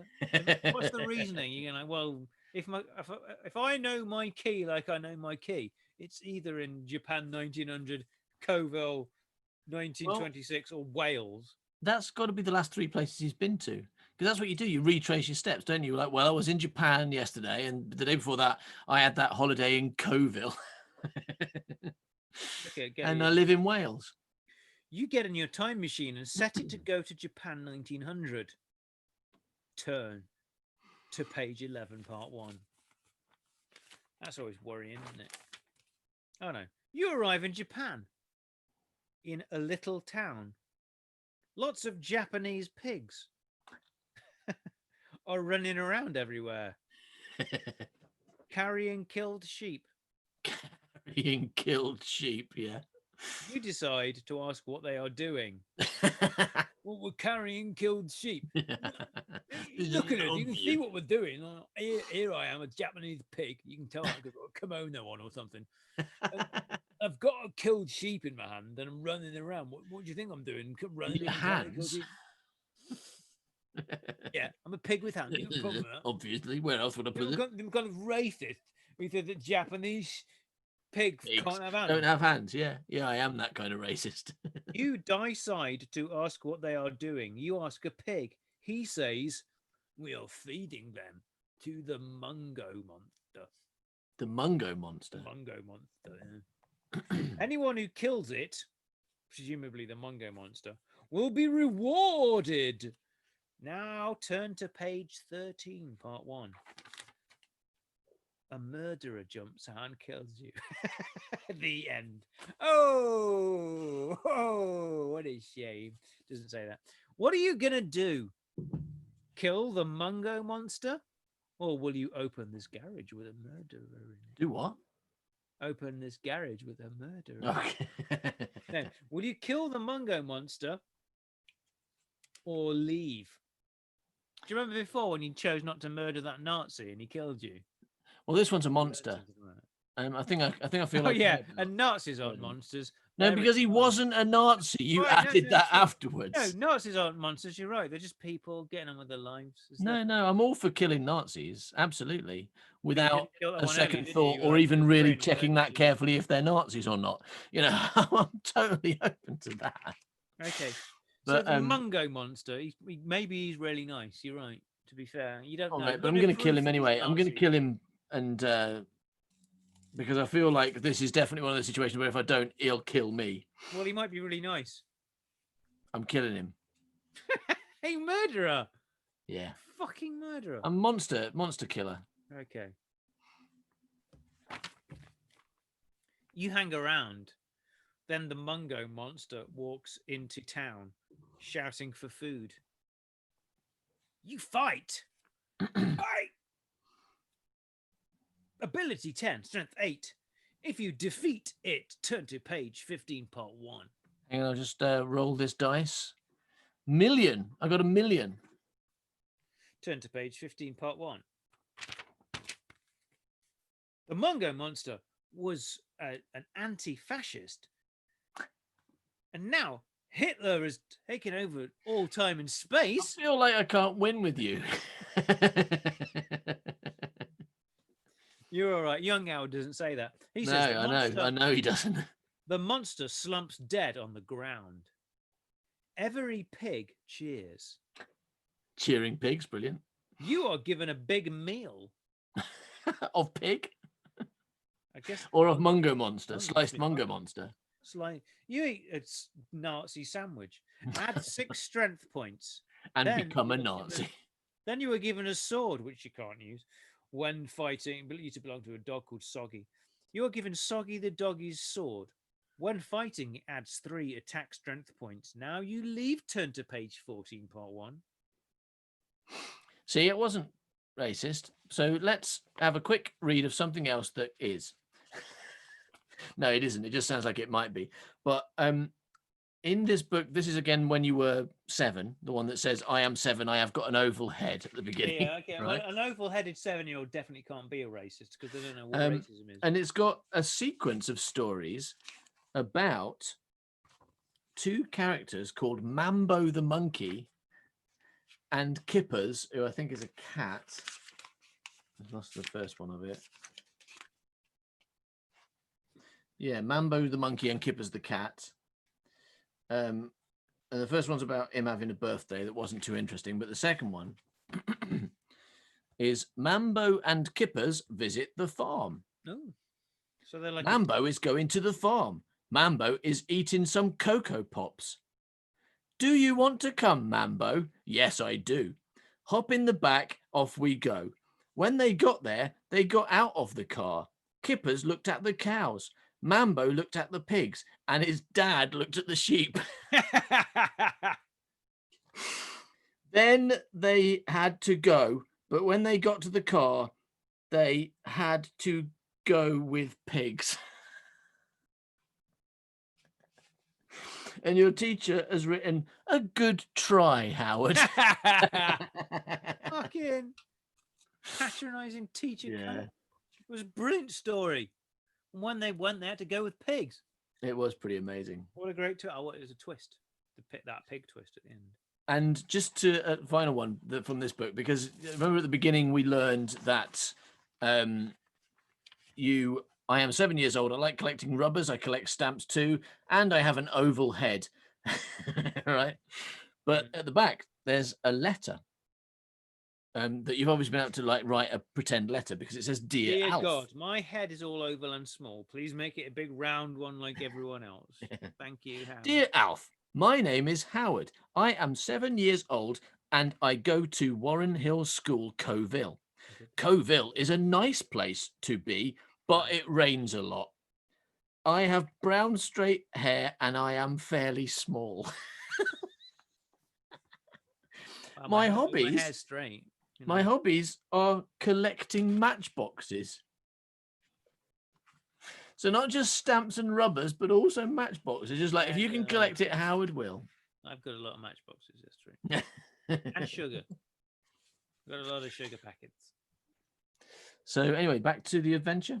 And not a big, but I do have a reasonably sized sick bag collection. You leave Japan. Will you go to Coville, 1926, or to Wales, 2000? So you've got to go to one of those places eventually. What do you think? What do we do in the recorded one? I want to do the Don't know if I opposite. wouldn't go. I mean, if I were you, you know, and I'm not you, but I am me, I would avoid Coville, basically. Especially in 1926. That's probably when they're all fucking their daughters, right? They're always doing that. Let's go to Wales then. Yeah, because it's Wales in 2000. Although, you know, they're so behind the times. Wales 2000 is kind of like 1926 and Coville, and they are all fucking their daughters in Wales right now. But let's go there anyway. 12 part 1. I can do that because Wales, so much more progressive and more together than England. you get in your time and set off. Cool. I get in my time and set off. You get in your time and set off. Turn to page 23, part 1. Well, that's a good section.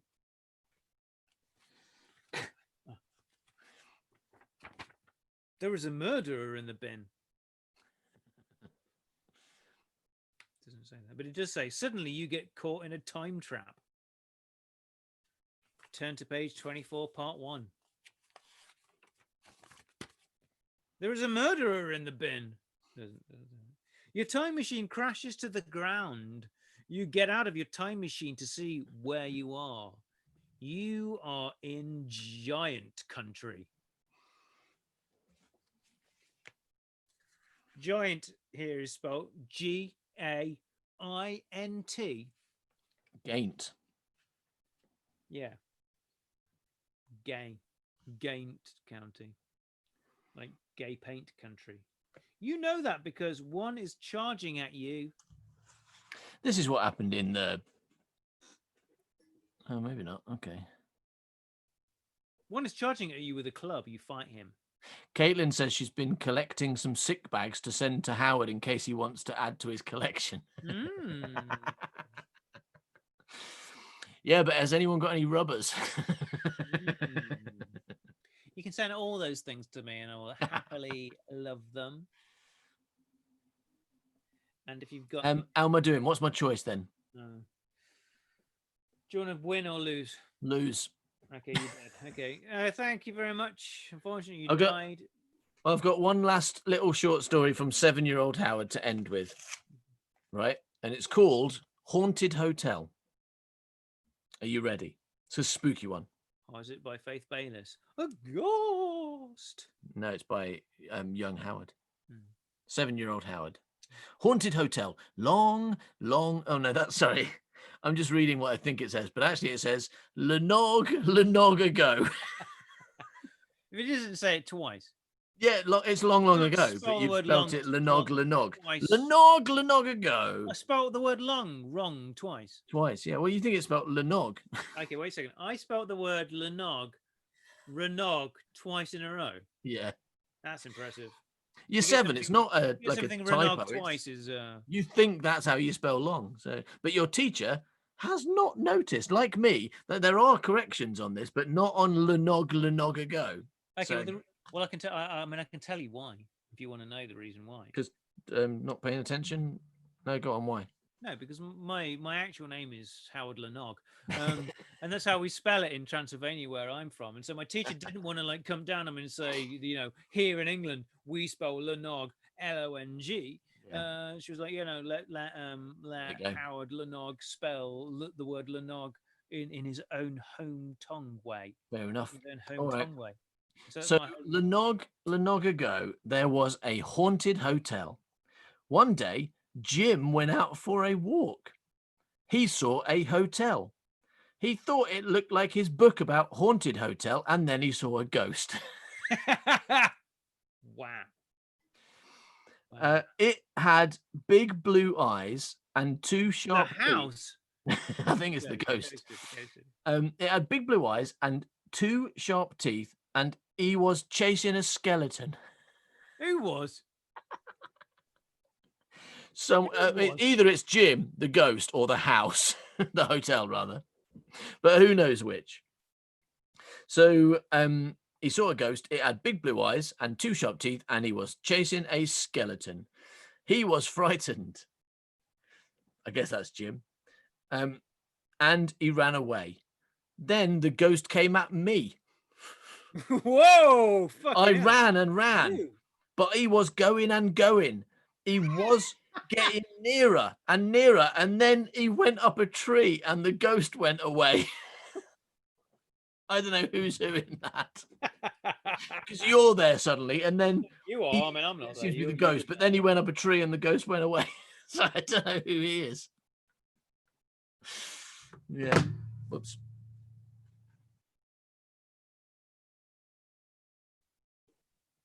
So that is your amazing haunted hotel. That's a great story. Oh no, hang on, there's more. Oh, I Oh mean, shit! It carries on because it carries on in a strange place. All right, sorry. There's a bit carries more. on in I a didn't strange even place. notice What kind of this. strange place? A haunted hotel, perchance? So, yeah. Then he went up a tree, and the ghost went away. Then Jim went inside the hotel. He saw an ugly monster. It was like the Hunchback of Amsterdam. No correction from your teacher. She's like, yeah, whatever. Close enough. Close enough. Yeah, well, I mean, just because you've heard of the one from Nostradamus, Yeah, there's a Isn't it- lot of people in Amsterdam. There's bound to be one hunchback. there's probably one. Brilliant. I mean, I saw this yesterday and I thought it was hilarious, but I didn't notice all this stuff at all. I had no idea about this. So he saw an ugly monster. It was like the Hunchback of Amsterdam, and then I realised he was. So he ran upstairs and went in a bedroom and slammed the door. Then Jim went inside the hotel. He saw an ugly monster. It was like the Hunchback of Amsterdam. And then I realized he was. So he ran upstairs and went in a bedroom and slammed the door. Yeah. And is that it? No, there's a little tiny bit more. And then Jim sat down on a boxes.